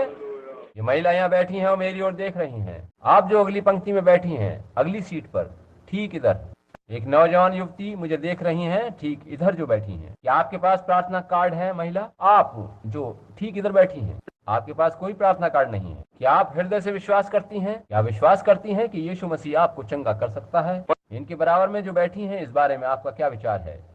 क्या आपके पास प्रार्थना कार्ड है महिला? क्या आप भी चंगी होना चाहती हैं? क्या आप नहीं चाहेंगे कि आपके पेट का रोग चंगा हो जाए और आप पहले के समान भोजन कर सकें? क्या आप विश्वास करती हैं कि यीशु मसीह अभी आपको चंगा करता है? यदि आप विश्वास करती हैं कि यीशु मसीह ने आपको चंगा कर दिया है तो आप खड़ी हो जाइए। आपके पेट में फोड़ा था, क्या नहीं था? यह स्नायुओं पर कुप्रभाव के कारण था। आप काफी समय से तनावग्रस्त रही हैं। भोजन के बाद आपके अंदर तेजाब बन जाता था और इस कारण खाना वापस बाहर आ जाता था। ये सच है। जी हाँ श्रीमान, ये पेप्टिक अल्सर है। ये आपके पेट के निचले भाग में था। भोजन के बाद इसमें जलन पैदा होती थी, विशेष रूप से मक्खन टोस्ट खाने के बाद। मैं आपका मस्तिष्क पढ़कर यह नहीं बता रहा हूँ, यह पवित्र आत्मा कह रहा है, जिसका वचन अचूक है। आपको अब चंगाई मिल गई है। घर जाइए, चंगे और स्वस्थ रहिए। आप जो इस तरफ पीछे की ओर बैठे हैं, आपका क्या विचार है? वहाँ उधर आप में से जो बिना प्रार्थना कार्ड के हैं, हाथ उठाएं। कोई है जिसके पास प्रार्थना कार्ड नहीं है? ठीक है, भक्ति भाव धारण करें, पूरे हृदय से विश्वास करें। ऊपर गलियारे में बैठे सज्जनों, आप क्या कहते हैं? परमेश्वर पर विश्वास करिए। मैं ये स्वयं नहीं कर सकता हूँ, यह उसी का सर्वोच्च अनुग्रह है। क्या आप इस पर विश्वास करते हैं? मैं तो केवल वही कह पाता हूँ जो मुझे दिखाता है और जो आपका विश्वास होता है। मैं तो जो कुछ कहता हूँ उससे केवल आपके विश्वास को उभारता हूँ और तब प्रतीक्षा करता हूँ कि वह किस प्रकार मेरा मार्गदर्शन करता है। क्या आपने इस बात को अनुभव किया है कि ये सब करने वाला आपका भाई नहीं है, आप उसकी उपस्थिति में हैं? ये मैं नहीं हूँ जो आपको चंगा कर रहा है, यह आपका विश्वास है। मैं इसे कार्यान्वित नहीं कर सकता, ये आपके विश्वास से होता है। मेरे पास कोई तरीका नहीं है कि मैं इसे कार्यान्वित कर सकूं। एक मिनट, इस तरफ कोने में मैं एक अश्वेत व्यक्ति को बैठे देख रहा हूं जो चश्मा लगाए हैं। श्रीमान, क्या आपके पास प्रार्थना कार्ड है? आप खड़े हो जाइए। क्या आप विश्वास करते हैं कि मैं परमेश्वर का सेवक हूं? क्या आप पूरे हृदय से विश्वास करते हैं? आप किसी और के बारे में सोच रहे हैं क्या? नहीं? अगर ये सच है तो हाथ हिलाकर बताइए। इसलिए नहीं कि मैं आपका भाई ये बता पा रहा हूँ। आप देखिए कि आपके पास प्रार्थना कार्ड नहीं है और कोई तरीका नहीं है कि आप प्रार्थना पंक्ति में आ सकें क्योंकि आपके पास प्रार्थना कार्ड नहीं है। अब देखें कि जिनके पास प्रार्थना कार्ड है वे हाथ ना उठाएं, क्योंकि आपको तो प्रार्थना पंक्ति में आने का अवसर मिलेगा ही। मगर मैं उस प्रकाश को इन सज्जन के ऊपर ठहरा देख रहा हूँ। अभी तक इस बारे में मुझे कुछ दिखाया नहीं गया है। भाई, मैं आपको चंगा नहीं कर सकता, मैं कर ही नहीं सकता, केवल परमेश्वर ही कर सकता है। मगर आप में विश्वास है, आप विश्वास कर रहे हैं और कुछ ऐसा है जिससे कुछ परेशानी है। यदि सर्वशक्तिमान परमेश्वर मुझे इस व्यक्ति का कष्ट बता दे तो क्या आप बाकी लोग उस पर विश्वास करके अपनी चंगाई ग्रहण करेंगे? एक व्यक्ति है जो मुझसे 10-15 गज दूर खड़ा है। मैंने इन्हें जीवन में पहले कभी नहीं देखा। मेरे लिए ये एक मनुष्य है जो वहाँ खड़ा है। यदि परमेश्वर मुझे ये बता दे कि इनको क्या कष्ट है तो आप सभी को विश्वास करके चंगे होकर यहाँ से जाना चाहिए। परमेश्वर इससे अधिक और क्या कर सकता है? क्या ये ठीक बात है?